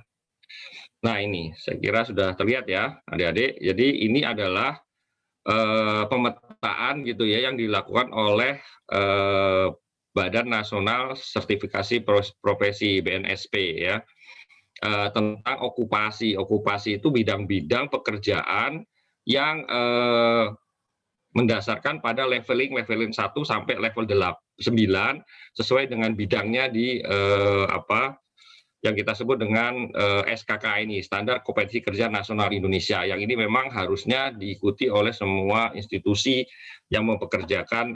Ini areanya adalah area yang saya sampaikan ini adalah tentang bidang teknologi informasi dan komunikasi. Artinya terkait bahwa lulusan dari mana saja, kalau level lulusan perguruan SMA seperti Anda lulusan SMA nanti Anda harusnya berada di level 2. Ya kalau nanti sudah lulus perguruan tinggi maka ada di level 6. Level 6 itu bidangnya ada 15 yang ini ya yang di atas ini 15 mulai data management, programming and software. Nah, ini adalah manifestasi nanti pada profil dari lulusan tadi bidang-bidang yang ada di perguruan tinggi mulai dari software engineering tadi sampai ke yang teknologi informasi tadi, ya mereka sebenarnya ini nanti akan menjadi bidang-bidang seperti ini kalau yang sudah distandarkan oleh pemerintah Indonesia. Ini juga sebagai standar dengan lulusan perguruan tinggi luar atau pekerja dari luar ketika bekerja di Indonesia. Ini sesuai dengan Kementerian tenaga kerja, bekerja tenaga kerja untuk membuat namanya SKK ini seperti ini sehingga ada levelingnya. Nah nanti kalau misalnya Anda lulus dari perguruan tinggi ada di level 6 misalnya untuk data manajemen sistem, ini mestinya banyak di lulusan dari jurusan sistem informasi gitu ya, di sistem manajemen data ini ya, maka dia ada di level ke-6 ini nanti ya harus bisa seperti ini, data model administrator, data arsitek, database administrator. Ini adalah level-level pekerjaan di perusahaan istilahnya okupasinya dia. Nah ini ada penjelasan, silakan adik-adik untuk membaca sendiri ya. Nah ini juga bisa menjadi pengantar kira-kira tuh saya cocoknya di mana. Saya suka sepertinya teknik informatika. Anda lihat di sini bidang-bidang yang akan Anda mungkin kalau ini lebih aplikatif ya. Jadi bisa lihat dari sini, kemudian melihat masing-masing ini isinya apa. Oh saya tentang operation and system tool, ternyata saya itu operation and system tool gitu, bukan di network and infrastructure misalnya gitu. Maka ini akan masuk kemana? Yang cari yang seperti itu di perguruan tinggi, prodi-prodi komputer yang itu. Bisa saja yang ini banyak lebih ditekankan kepada yang di teknologi informasi, atau di perguruan tinggi yang lain ternyata kayak gini, ini ada di prodi misalnya yang software engineering misalnya begitu. Ya, tapi kalau yang seperti network infrastructure ini memang di teknologi informasi, hardware and digital peripheral ini adalah banyak di teknologi informasi ya. Itu panduan saja untuk adik-adik agar lebih mudah ya. Tapi memang tidak semua bahwa kemampuan TIK seperti ini itu baru di perguruan, hanya ada di perguruan tinggi, tidak ya. Kalau Anda lulus SMA, Anda harus sebenarnya sudah kalau bekerja di bidang TIK maka Anda akan menempati posisi yang ini ya, level 2 ini, data entry operator gitu kan. Nanti penjelasannya harus bisa menguasai apa gitu kan. Nanti bisa saja seperti ini tidak di perguruan tinggi Anda mengambil sertifikasi karena lebih laku sertifikasi sebenarnya di bidang TIK ini dibandingkan gelar akademik ya. Kalau misalnya kerja di startup sekalipun yang dilihat mungkin bukan lulusan perguruan tinggi mana-mananya, bukan, tapi punya sertifikasi apa, misalnya menguasai Golang, tadi Google Language, tadi misalnya yang banyak dipakai di startup, maka Anda harus punya sertifikasi tentang Golang gitu dan lain sebagainya. Ya itu kira-kira gambaran untuk adik-adik semua. Mungkin dari saya itu saja Pak Hernawo, terima kasih. Ya, Pak Bu, terima kasih banyak Pak atas paparannya. Ya. Jadi memang terlihat Pak ya untuk beberapa jurusan memang ada ciri khasnya Pak ya, ciri khasnya, dan juga siswa atau anak-anak bisa melihat kalau dia mau atau minat di bidang ini atau di bagian apa, ambilnya jurusan apa gitu Pak ya. Jadi memang tidak harus, ternyata tidak umum ya, mau ilmu komputer ternyata bisa kemana-mana Pak, bisa ilmu komputer, informatika, sistem informasi itu Pak ya.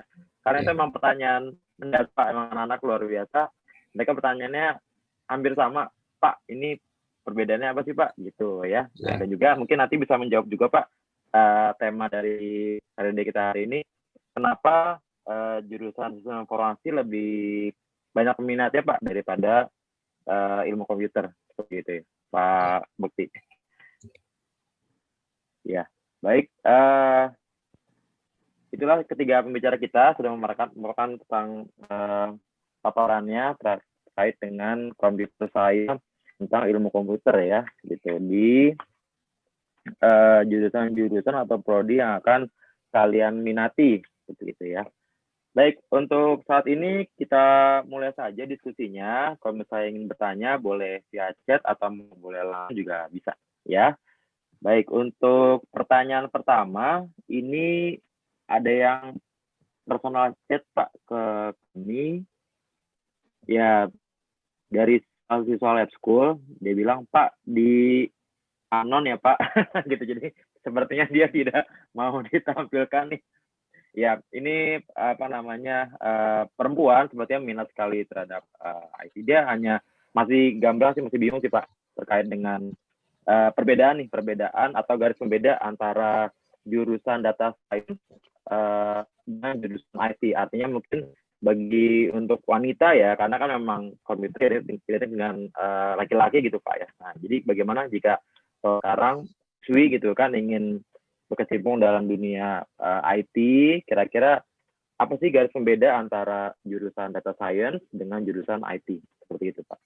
Mungkin bisa mendapatkan informasi dari Pak Raymond, lalu Pak Yohani juga, baru ke Pak Bekti. Silakan Pak. Oke, terima kasih.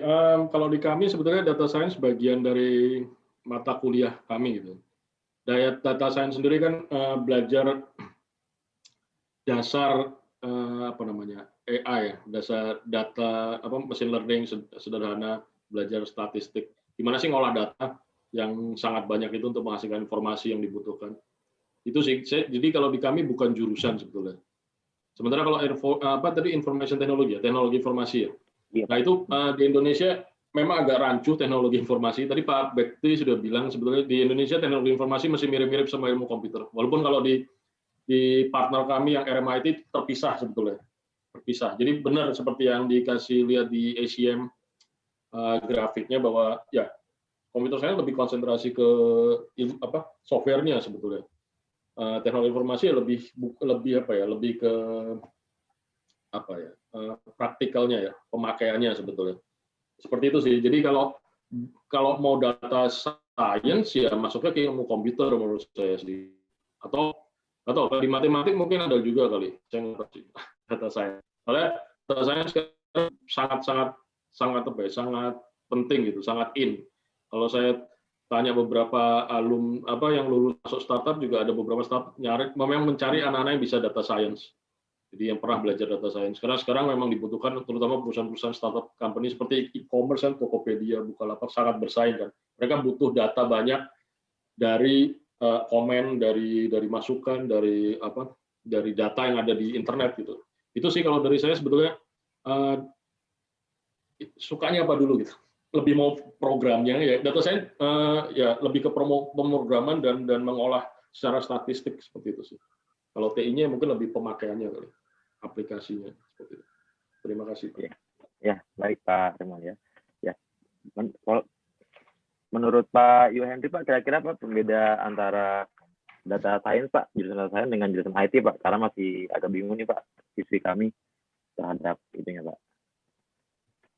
Baik Pak Hernowo, sebetulnya kalau di kami data science atau data analis itu bagian penguatan dari prodi atau jurusan sistem informasi Pak Hernowo, di mana untuk data science ini nanti ada 4 skill yang memang kita butuhkan yang harus dikuasai, yaitu skill yang pertama adalah skill database ya, SQL ya, yang memungkinkan nanti si data scientist atau data analis itu untuk bisa membaca dan mentransformasikan data, kemudian diproses untuk menjadi sebuah insight atau informasi yang berguna, yang lebih berguna lagi gitu. Kemudian ada kemampuan atau penguasaan ilmu statistik dan ilmu matematika. Di sini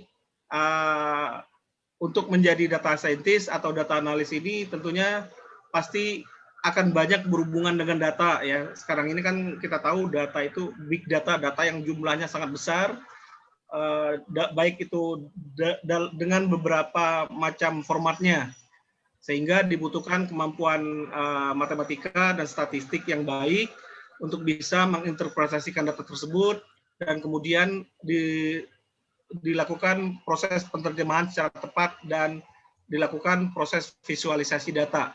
Nah, kemudian kemampuan lainnya adalah ya kemampuan untuk memvisualisasikan datanya sendiri, yaitu tugas dari data analis atau data scientist itu adalah untuk menerjemahkan data dan insight yang ada yang dihasilkan ke dalam bentuk visual atau grafik, di mana kegunaannya adalah untuk menghadirkan bentuk komunikasi data yang komunikatif. Kemudian kemampuan yang keempat yang diperlukan adalah kemampuan pemrograman. Ya, kita akan di ESA Unggul menggunakan bahasa pemrograman Python atau bahasa pemrograman R. Nah, di sini para mahasiswa nanti akan mempelajari bahasa pemrograman Python atau menggunakan aplikasi R programming yang menjadi salah satu dasar di dalam bahasa pemrograman ini, yang cukup bahasa Python ya terutama merupakan sarana yang cukup tepat untuk mempelajari data dan mendalami coding hanya Pak. Begitu Pak Hernowo. Sedangkan untuk IT ya di kita itu mungkin lebih dititikkan bagaimana kita menghasilkan aplikasi dengan memanfaatkan teknologi ya. Maksudnya lebih fokus ke teknologinya. Sedangkan kalau data analisis tadi ya, mengintegrasikan 4 hard skill tadi, yaitu SQL, database, kemampuan statistik matematika, kemudian kemampuan untuk memvisualisasikan data, dan kemampuan programming. Begitu Pak Herman. Ya, baik. Terima kasih Pak Henry atas paparannya. Dan mudah-mudahan bisa menjawab ya, Nak, pertanyaan kamu tadi ya, untuk beda antara data science dan juga jurusan IT. Nah, pertanyaan berikutnya ini untuk Pak Bekti. Ya, ada 2 pertanyaan nih Pak. Yang pertama tadi Pak, mengapa kalau jurusan sistem informasi itu lebih ketat gitu? Artinya banyak minat ke SI daripada ke ilmu komputer sendiri gitu. Kalau mereka ingin ke jurusan SI gitu ya daripada ke ilmu komputer. Kira-kira apa yang membuat pembeda tuh Pak? Pembeda jurusannya lebih ketat daripada peminatnya daripada jurusan ilmu komputer. Sama yang kedua, ini ada juga yang bertanya Pak, japri juga kami untuk mengambil sertifikasi, apakah bisa untuk kami di SMA gitu, apakah bisa sekarang kita ambil atau emang harus pada saat kuliah kita bisa mengambil sertifikasi, karena tadi Bapak bilang bahwa ternyata emang lebih dipakai untuk perusahaan seperti startup seperti itu emang sertifikasinya Pak gitu. Kira-kira menurut Pak Bekti seperti apa Pak? Ya, baik, terima kasih. Kalau jawaban kenapa SI lebih banyak diminati, ini jawaban yang agak-agak apa ya, agak unik gitu ya mungkin ya kalau kami juga mengamati ya. Jadi begini adik-adik, kebanyakan ini teman-teman yang mau ke IT itu pengen ke informatika gitu. Ini jawaban agak-agak bodoh-bodohan gitu ya. Tapi ini kayaknya dianut oleh sebagian besar juga orang tua ya, berpikirannya begitu. Anak saya harus kuliah di IT. Nah, tapi anak saya kok nggak bisa programming dan lain sebagainya. Kelihatannya gampang apa kesannya gitu kan, SI gitu kan. Sehingga ini menjadi banyak gitu loh. Itu jawaban yang istilahnya jawaban bodoh-bodohan gitu ya. Itu akhirnya semua karena kita juga melihat nih rata-rata mereka yang mengambil SI itu adalah kalau misalnya di perguruan tinggi itu pilihan yang kedua, bukan pilihan yang pertama. SI itu pilihan pertama biasanya informatika gitu ya.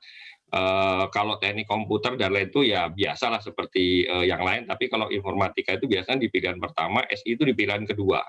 Itu yang menyebabkan mereka selalu berpandangan bahwa SI aja nanti IT yang paling gampang pikirannya begitu, itu SI. Itu sudah terbenak ya, beberapa orang tua juga ingin anaknya, ini juga mungkin perlu juga bagi orang tua disadarkan bahwa kuliah itu bukan masalah gengsi kan gitu kan, tapi kan kuliah ini adalah masalah apakah memang sesuai prodi itu untuk anaknya gitu kan, atau Anda sendiri adik-adik juga harus sudah bisa mulai mengukur saya itu memang passionnya ada di situ atau tidak gitu kan, sehingga ya tidak salah pilih gitu. Itu pun juga masih Anda dihadapkan dengan begitu banyaknya ragam prodi atau jurusan yang ada di TIK, Teknologi Informasi dan Komunikasi.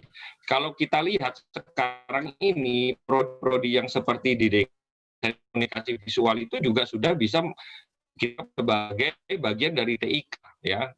TIK itu kan teknologi informasi dan komunikasi. Dia adalah sebagai teknologi komunikasi. Seperti tadi masalah data science itu ya.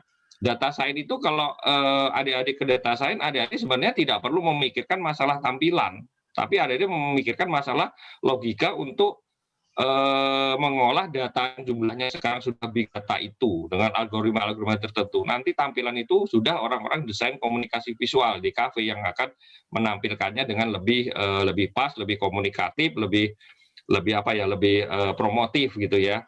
Yang itu yang ada lebih tekankan kepada pengolahan datanya dengan algoritma macam-macam ya, tentu saja supaya efektif, efisien ya, kemudian menghasilkan desain support system ya kan. Kalau di sini informasi nanti arahnya ke desain support system, membuat algoritma untuk pengambilan keputusannya untuk stakeholder gitu ya. Nah, untuk yang tadi kembali kepada sertifikat tadi ya, bisa, adik-adik bisa. Jadi sertifikat itu tidak memandang pendidikan biasanya. Bahkan yang tidak sekolah pun karena dia tekun gitu ya bidang itu, mempelajari sendiri kemudian mengikut sertifikasi bisa saja dapat. Ya karena itu memang mungkin sekarang kita harus merubah mindset ya, bahwa orang bisa kerja dengan baik itu kalau sudah lulus perguruan tinggi. Tidak ya.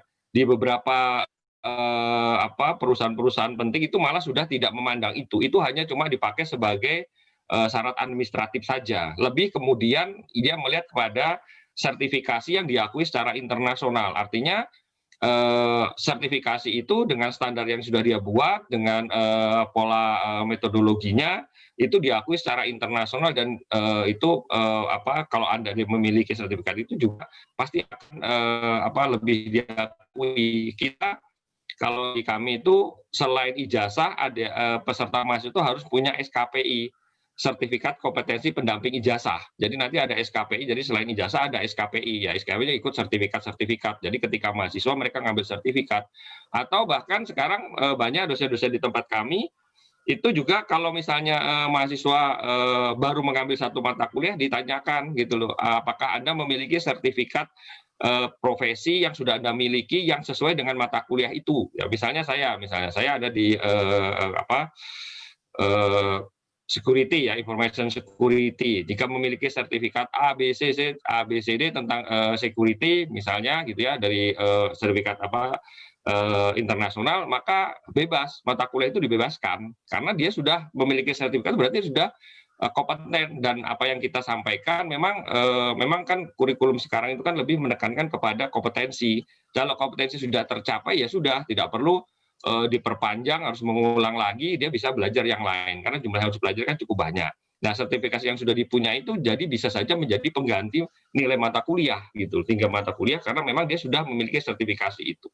Di bidang saya terutama karena bidang security, jadi itu security itu ya anak SMP atau anak SD pun juga bisa mendapatkan sertifikat itu, atau mereka tidak punya sertifikat tapi memang diakui secara komunitas begitu ya. Jadi ya ada juga saya mengajar misalnya di semester ke-6 gitu ya, semester ke-6, tapi saya mempunyai asisten semester ke-5 semester kemarin gitu ya, mata kuliah semester ke-5, tapi saya mempunyai asisten dosen saya itu semester 1, masih mahasiswa baru gitu loh, karena dia memang memiliki sertifikasi yang cukup banyak dan sudah diakui secara nasional karena memenangkan kejuaraan-kejuaraan yang diikuti oleh umum, mulai dari sampai bahkan yang tingkat doktoral pun mengikuti, dan dia memang diakui sudah. Jadi ya dia sudah tidak perlu kuliah lagi, malah menjadi asisten dosen gitu, asisten saya untuk mengajar, bahkan mengajar di kakak kelasnya yang 2 tingkat di atasnya dia. Jadi karena kita akui kompetensinya, kan nanti kan dilihat dari kurikulumnya, dia kurikulum kita pakai kurikulum apa, dia semua di kompetensi yang dia miliki, ya sudah selesai. Sehingga sertifikat ini bisa Anda mulai sekarang. Kalau misalnya Anda memiliki kemampuan Anda ikut sertifikasi, mungkin ikut trainingnya dulu, baru ikut ngambil sertifikasi itu. Bahkan kalau di perguruan tinggi yang swasta, itu malah otomatis kayaknya, sepertinya mereka bekerja sama dengan lembaga-lembaga sertifikasi. Kalau kami di negeri itu agak susah, ya kan, karena regulasinya tidak memungkinkan itu untuk masalah finansial, meminta lagi kepada para mahasiswa. Kalau di swasta lebih mudah, sehingga dia bisa menggandeng lembaga-lembaga sertifikasi. Saya tahu tuh beberapa perguruan tinggi swasta setelah lulus otomatis kuliahnya memang kuliah sertifikasi itu, sehingga ketika lulus otomatis mendapatkan sertifikasi, ada 6 sertifikasi langsung otomatis begitu. Itu sih lebih mudah, lebih gambarannya ya tadi yang pertanyaan tadi. Begitu Pak Hernomo. Iya, baik, terima kasih banyak Pak Bukti atas penyampaiannya. Ya, baik, masih ada waktu anak-anak, jadi kalau misalnya kalian ingin bertanya, silakan boleh bertanya. Kenapa? Karena nanti ternyata ada giveaway. Ya, ada giveaway, jadi kalian dari Universitas Esa Unggul, ya, terima kasih Pak. Jadi ada giveaway bagi penanya, ya. Jadi anak-anak harus, kalau kalian memang tertarik nih, kira-kira apa saja sih ini yang membuat apa ya tertarik kalian ya, artinya dengan adanya narasumber kita pada kali ini, kalian bisa membuka wawasan nih, karena kan rata-rata anak-anak itu kalau kita lihat ilmu komputer identik dengan game ya Pak ya, ada game dan juga melihat ya YouTube, jadi YouTuber seperti itu ya. Jadi memang awal-awalnya seperti itu, ternyata kan memang ilmu komputer ternyata luas sekali ya, dan sangat-sangat fungsional sekali gitu di masa ke depan dengan pekerjaan yang sangat banyak gitu di ke depannya ya. Jadi memang ini terkait dengan pertanyaan berikutnya Pak. Jadi ini dari siapa nih? Ada pertanyaan berikutnya dari siswa kami juga, si Rosa atau Dwi ya. Ya, dia bertanya bahwa Pak, kira-kira yang kita butuhkan nih Pak, yang kita butuh yang harus dipersiapkan Pak selain dari suka gitu ya. Kira-kira kemampuan apa ya Pak? Jadi tidak kaget ketika masuk ke jurusan ilmu komputer atau computer science gitu Pak. Jadi emang kita bisa mempersiapkan dari sekarang Pak gitu. Ini dari pertanyaan dari Rosa atau Dwi ini ya, dari siswa SMA Aku Jakarta. Kira-kira Pak Raymond dengan Pak Hendy atau dengan Pak Bekti kira-kira bisa sharing Pak, kira-kira apa yang dibutuhkan oleh anak sekarang Pak untuk bisa nyaman gitu ya, selain rasa suka terhadap jurusan ini Pak. Ya, silakan Pak. Mungkin saya sedikit aja sih. Ya biasanya kalau sebetulnya sih kayak bahasa program kita ajarkan dari dasar. Saya kira di semua universitas juga seperti itu. Ya kita ngajar pertama Python di semester 1 memang. Nah tapi memang pengetahuan tentang logic programming mungkin kalau mau belajar itu dasar-dasarnya sih. Itu sangat banyak di internet sebetulnya kayak WSchool atau banyak lah. Banyak yang bisa dilihat-lihat. Itu selain juga mengetahui memang suka nggak sih sama program sebetulnya itu. Matematik juga perlu sih memang. Itu dua itu mungkin yang paling dasar. Selain itu juga apa ya, pembuatan seperti kayak web, mungkin juga mengembangkan minat juga sebetulnya. Itu mudah sebetulnya, nggak terlalu sulit. Jadi ya mungkin itu sih dasar-dasarnya. Ya selain suka, ya dengan sendirinya belajar dasar itu kelihatan juga. Saya suka nggak sih? Itu sih. Oh, dari saya mungkin itu dulu. Mungkin dari yang lain bisa menambahkan. Ya, bagaimana Pak dengan Pak Henry atau dengan Pak Bekti?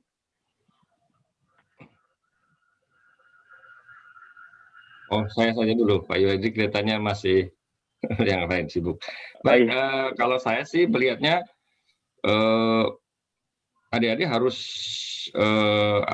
explore dulu ya di internet, mungkin yang paling gampang kan, artinya tidak kemana-mana, bidang-bidang TIK itu seperti apa gitu ya. Karena memang di perguruan tinggi itu saya jelaskan tadi bermacam-macam gitu ya.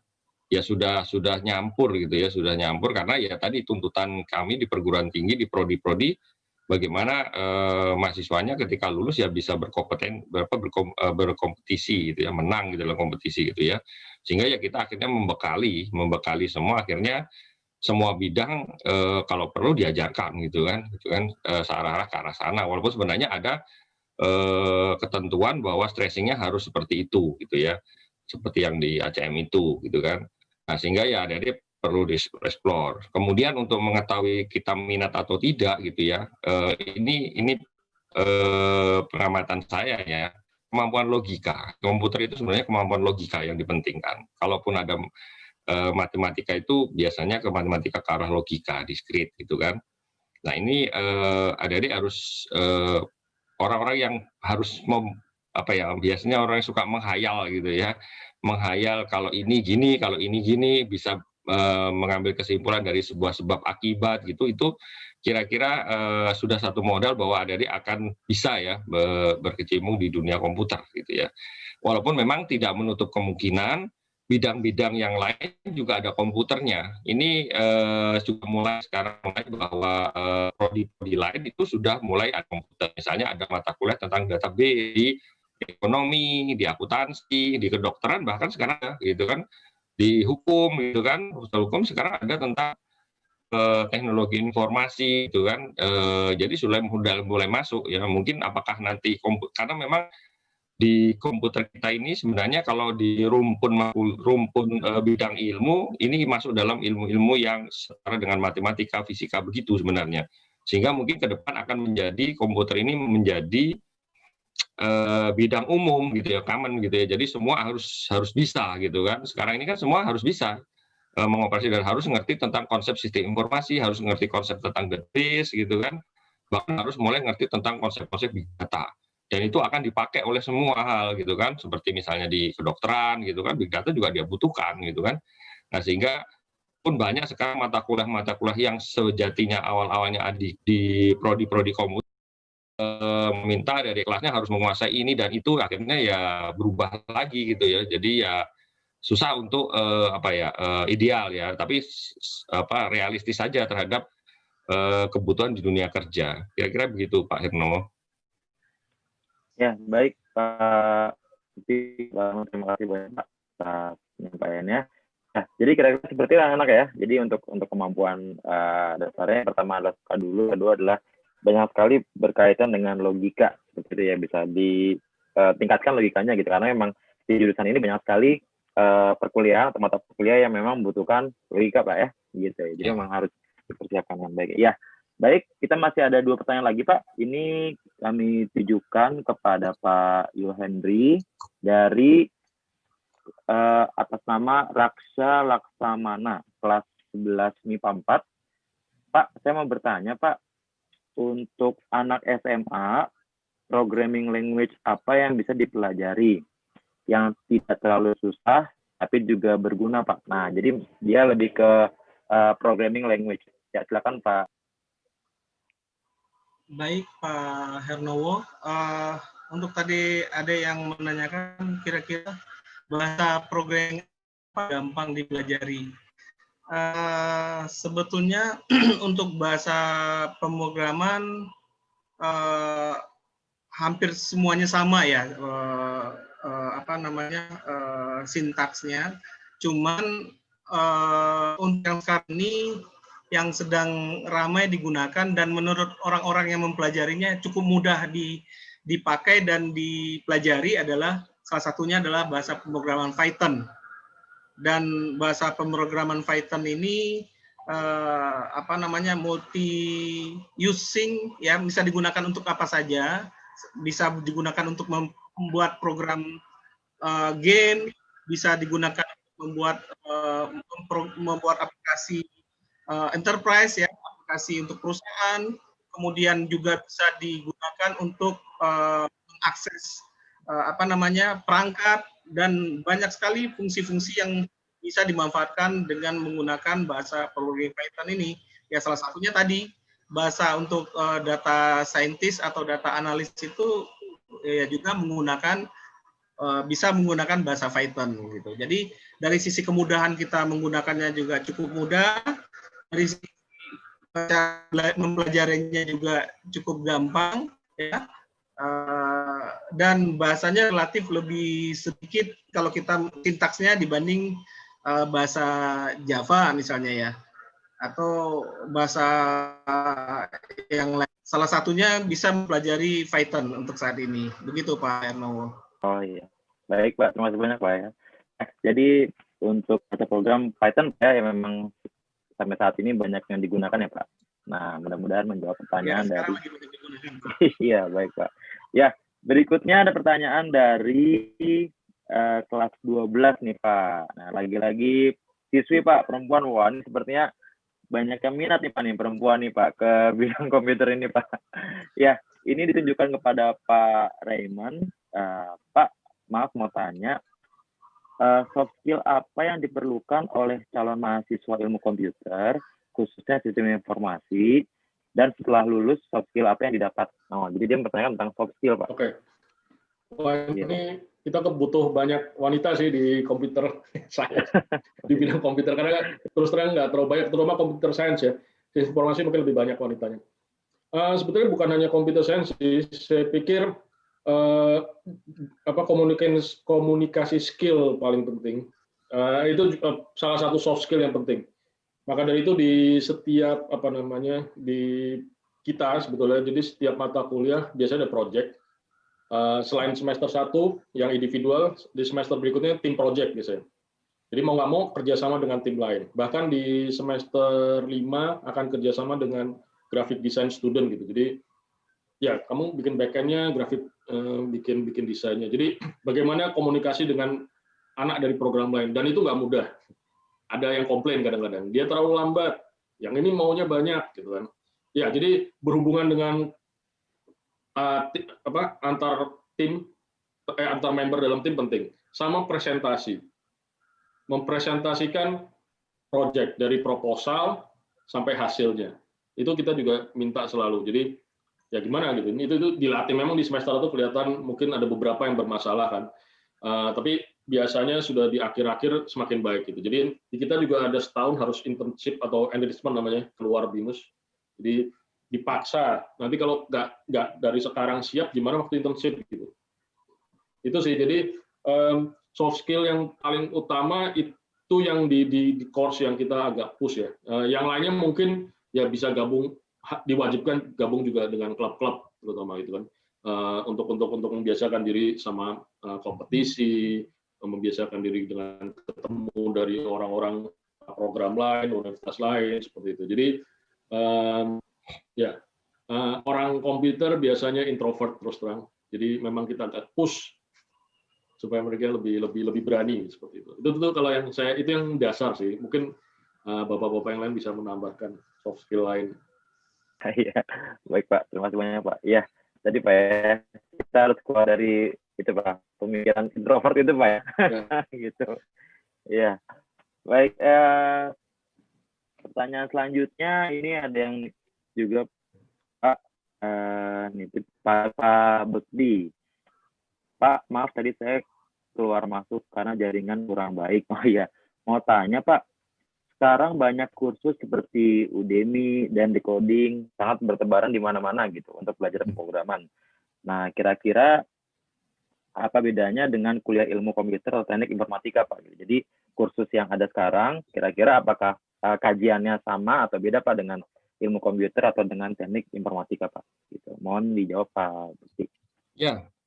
Memang banyak ya, seperti Udemy dan teman-temannya itu, MIT juga punya MIT Open Courseware dan juga lain-lain itu.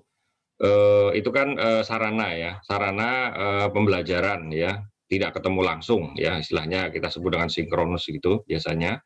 Ya memang kita menjadi member di situ, kemudian kita mengikuti program yang diadakan, bahkan banyak. Jadi materi-materi di komputer itu semua bisa dilakukan seperti itu ya, hampir semua bisa. Bahkan misalnya kita lab, kita bisa membuat namanya e-lab ya, e-lab itu apa istilahnya, labnya tapi online gitu ya, disediakan di server tertentu, mahasiswa akses ke sana, jadi seolah-olah memang tidak perlu ke kampus gitu ya. Ya itu memang tantangan juga bagi perguruan tinggi nih, karena kemampuan di bidang IT itu memang bisa diperoleh dengan cara lain, karena kita memang IT ya bisa dilakukan dengan IT bisa tidak ketemu muka, dan itu sudah lama dilakukan. Kalau kita tidak berubah ya, tidak mengikuti perkembangan, ya kita akan kalah, karena sejatinya kalau memang tidak diperlukan ijazah perguruan tinggi itu tidak perlu. Mungkin teman-teman yang di kursusan itu yang mengambil online seperti itu mungkin lebih ahli gitu loh, lebih ahli ya. Perguruan tinggi mungkin hanya menang di ijazah saja gitu, karena pun kenyataannya di perguruan tinggi mereka lebih banyak ke arah teoritik, konseptual gitu ya. Praktikalnya itu biasanya lebih pada dirinya sendiri di praktikum di labnya masing-masing gitu. Itu pun juga kebanyakan ya yang akan membimbingkan bukan dosennya, kebanyakan adalah mahasiswa seniornya begitu kan. Sehingga memang saya kira kalau dibilang beda ya bisa dibilang tidak ada bedanya sebenarnya ya. Misalnya Anda tadi seperti ingin pelajari bahasa Python. Kalau saya ingin belajar Python, apakah saya harus kuliah dulu di bidang IT, bidang teknik komputer, teknik informatika? Tidak perlu. Anda cukup sendiri saja juga bisa gitu kan. Tetapi memang ada kelebihan yang disampaikan dalam kurikulum di perguruan tinggi adalah masalah integrasi, ya, integrasi terhadap materi-materi kuliah, terus memberikan pengalaman bagaimana bekerja secara kolaboratif gitu ya, secara tim gitu. Itu yang biasanya memang teman-teman yang mau masuk ke komputer, ya pengalaman saya dengan mahasiswa saya, sepakat saya dengan Pak Raymond, kebanyakan introvert ya, memang introvert. Memang ketika menyampaikan kepada orang lain itu biasanya gitu kan, bahkan karena tidak barang gitu ya. Memang kebanyakan sih memang penting juga memang banyak wanita yang ada di situ agar lebih komunikatif gitu ya, karena bagaimanapun mereka akan lebih komunikatif atau membuat dokumentasi yang diperlukan oleh klien.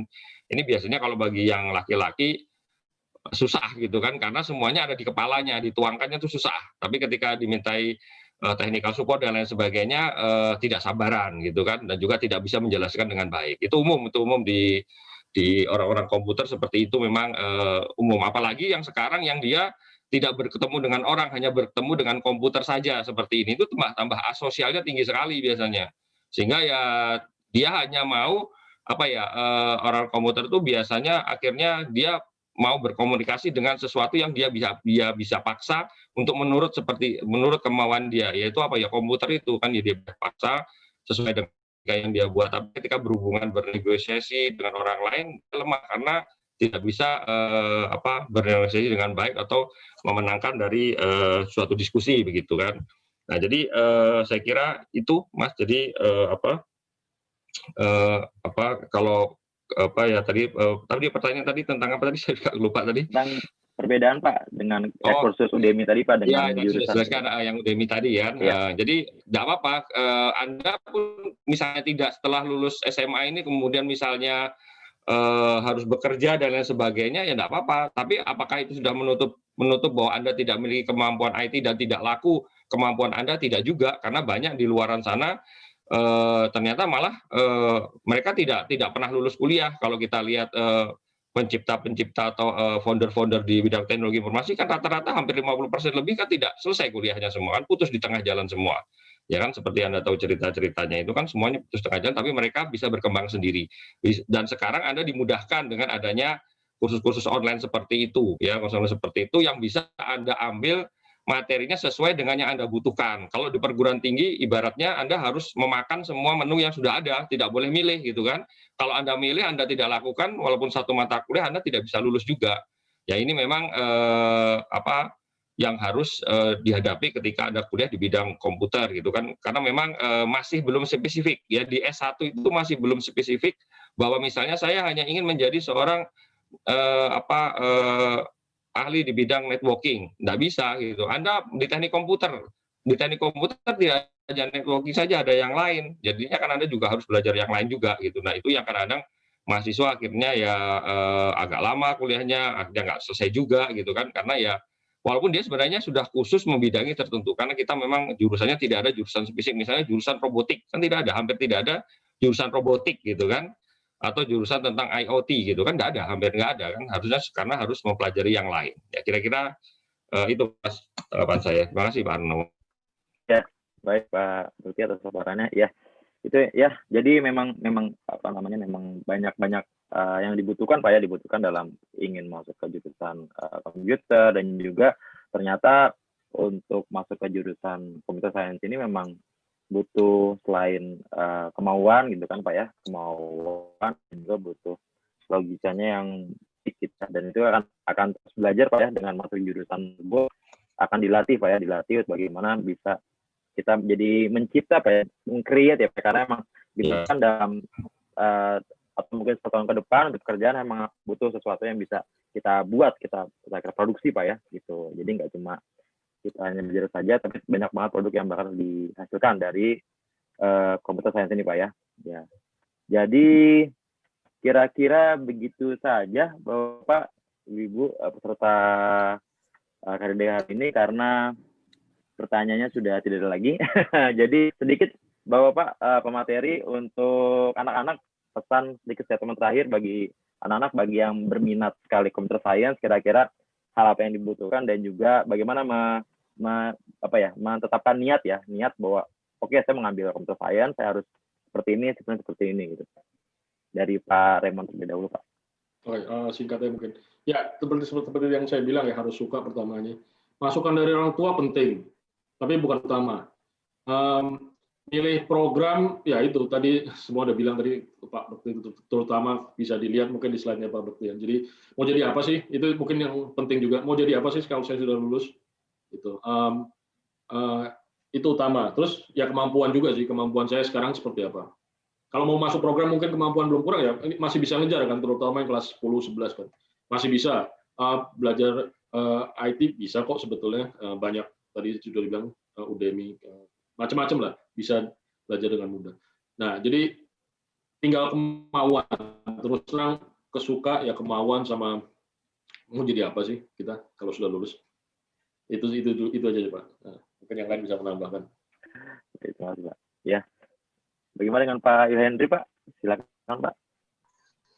Baik Pak Hernowo, sebetulnya bagi adik-adik yang pengen kuliah di jurusan atau prodi yang terkait dengan komputer, yang perlu kita persiapkan adalah pertama kita harus senang dulu nih dengan jurusan yang akan kita ambil ini, dan kedua coba cari informasi sedetail mungkin terkait prodi apa yang mau kita masuki itu, karena banyak sekali mahasiswa-mahasiswa di kita setelah beberapa waktu perkuliahan, bahkan sudah sampai di akhir perkuliahan, mereka ternyata mengaku salah ambil jurusan. Jadi mungkin salah satunya karena ada masukan dari orang tua atau teman-temannya, tapi yang pasti yang perlu kita perhatikan adalah jurusan yang kita pilih itu benar-benar kita sukai. Kemudian juga untuk yang mau memilih ilmu komputer ya kita juga harus memiliki kemampuan analisis dan logik yang cukup kuat. Ya, karena itu dasar sekali buat kita nanti di dalam membuat programming ya. Kemampuan logik itu menjadi dasar kita. Kemudian ya tadi kemampuan kita analisis tolong diperkuat lagi, dan juga hard skill tadi yang saya jelaskan tadi ya. Ada kemampuan problem solving, kemudian kemampuan komunikasi, kemudian kemampuan social skills-nya juga harus dikuatkan, kemudian kemampuan sistem skill-nya, kemampuan kita melihat sesuatu itu dalam secara sistem gitu, sehingga kita bisa memahaminya secara lebih lengkap. Begitu Pak Hernowo. Terima kasih banyak Pak Yuhendri atas paparannya. Saya dari Pak Bekti, Pak, ada kesempatan ke kami, Pak. Adik-adik, saya kira Anda harus banyak berkomunikasi dengan mungkin alumni atau senior Anda atau siapa kenal Anda yang memang sudah sekarang sedang berkuliah di sana, ya. Tapi tidak menjadi sebuah kesimpulan umum bahwa misalnya ada alumni yang kuliah di teknik informatika seperti itu akan sama dengan teknik informatika yang lain. Makanya saya pikir Anda tetap harus melihat betul seperti saran Pak Yuhendri tadi, mencari informasi sedetail mungkin terhadap prodi-prodi komputer yang ada di beberapa perguruan tinggi baik swasta maupun negeri. Bahkan kalau menurut saya ya, kalau untuk bidang-bidang komputer begini yang lebih, ini kan prodi yang implementatif sebenarnya. Prodi-prodi ini bahkan teman-teman di perguruan tinggi swasta itu jauh lebih melangkah lebih pas, karena dia lebih menyiapkan siap kerja ya, siap-siap betul-betul siap kerja. Kalau di PT itu masih setengah-setengah, masih setengah, kalau tidak Anda belajar sendiri akan susah gitu kan. Nah, sehingga saya kira penting juga tadi berkomunikasi dengan alumni, terus melihat detail masing-masing. Kemudian juga tidak kalah pentingnya adalah berkomunikasi dengan mereka-mereka yang sudah berkecimpung di bidang IT, ya. Misalnya Anda memiliki profil orang, oh saya ingin seperti Bapak yang bekerja di bidang itu, oh kayak cocok nih passion saya. Nah, tanya ke beliau, apa saja yang dibutuhkan untuk itu, kemudian compare dengan detail yang ada di perguruan tinggi yang lain. Selain itu juga coba adik-adik mulai sekarang belajar yang belum bisa bahasa pemrograman, belajar salah satu bahasa pemrograman. Tadi sudah disarankan oleh Pak Yuhendi, ya silakan belajar salah satu, karena di bidang IT apapun Anda harus bisa menguasai salah satu bidang bahasa pemrograman tadi. Jadi mulai sekarang itu bisa dipelajari karena banyak sumbernya, bisa di YouTube kan juga ada, itu lebih mudah, atau mengikut ke program seperti yang tadi sampaikan Udemy dan lain sebagainya. Itu bisa dilakukan sekarang, tidak harus kuliah dulu gitu kan. Itu mungkin dari saya. Terima kasih Pak Herno. Ya, terima kasih banyak Pak atas paparannya. Ya, kita di akhir acara. Terima kasih banyak kepada Pak Raymond, Pak Yuhendri, dan juga Pak Bekti atas paparannya. Mudah-mudahan informasi yang diberikan oleh Bapak semua bermanfaat buat anak dan jadi inspirasi buat anak-anak ketika mau mengambil jurusan di computer science. Seperti itu. Baik, saya selaku moderator undur pamit dulu. Terima kasih banyak atas waktunya. Saya akhiri. Wassalamualaikum warahmatullahi wabarakatuh. Waalaikumsalam warahmatullahi wabarakatuh. Iya. Ya, Pak Hernowo, terima kasih. Diskusi yang luar biasa. Anak-anak juga tadi masih bertahan di posisi 55 gitu ya. Memang betul-betul mereka berminat gitu. Nah, mungkin ada satu sebelum kami tutup yang bisa disimpulkan di pagi hari ini di Career Day ke-23 kita ya, bahwa ternyata jurusan apapun kayaknya matematika itu masih menjadi pelajaran utama gitu ya. Kemarin kita lihat tuh Bu Rina luar biasa nih Bu Rina ya. Jadi matematika itu kayaknya masih menjadi utama. Karena kemarin kita lihat Fakultas Hukum saja itu tetap yang dilihat adalah matematika. Komputer, matematika gitu ya. Jadi ternyata kita tidak hanya sekedar yang penting saya bisa masuk ke kuliah di mana atau di perguruan tinggi mana, tetapi kita harus mempersiapkan matematika. Dan yang kedua itu benar-benar terinspirasi saya dari pernyataan dari Pak Bekti gitu ya, yang mengatakan bahwa untuk sebelum masuk pun kita juga tidak siswa sudah bisa mempersiapkan diri, artinya harus mempunyai modal yaitu sudah punya gambaran pekerjaan, sudah mempunyai gambaran bahkan kalau bisa sudah punya sertifikat gitu ya, sehingga dan punya kemampuan bahasa program gitu, sehingga ketika kuliah kita tidak hanya istilahnya kosong, tetapi sudah ada ilmu-ilmu yang kita sudah punya. Jadi sudah punya modal dasar untuk lebih berhasil lagi ketika kuliah gitu. Jadi itu ternyata yang harus kita garis bawahi atau harus kita sama-sama perhatikan begitu. Baik Pak Bekti, Pak Raymond, dan Pak Yuhendri. Pak Henry ya, terima kasih atas paparannya di pagi hari ini. Sangat terinspirasi sekali buat anak-anak kami dan anak-anak sekalian. Mudah-mudahan apa yang sudah dipaparkan bisa diterima dengan baik, bisa dicerna, dan sukses buat kalian semua. Terima kasih, mohon maaf jika ada kesalahan. Kami undur diri. Terima kasih. Assalamualaikum warahmatullahi wabarakatuh.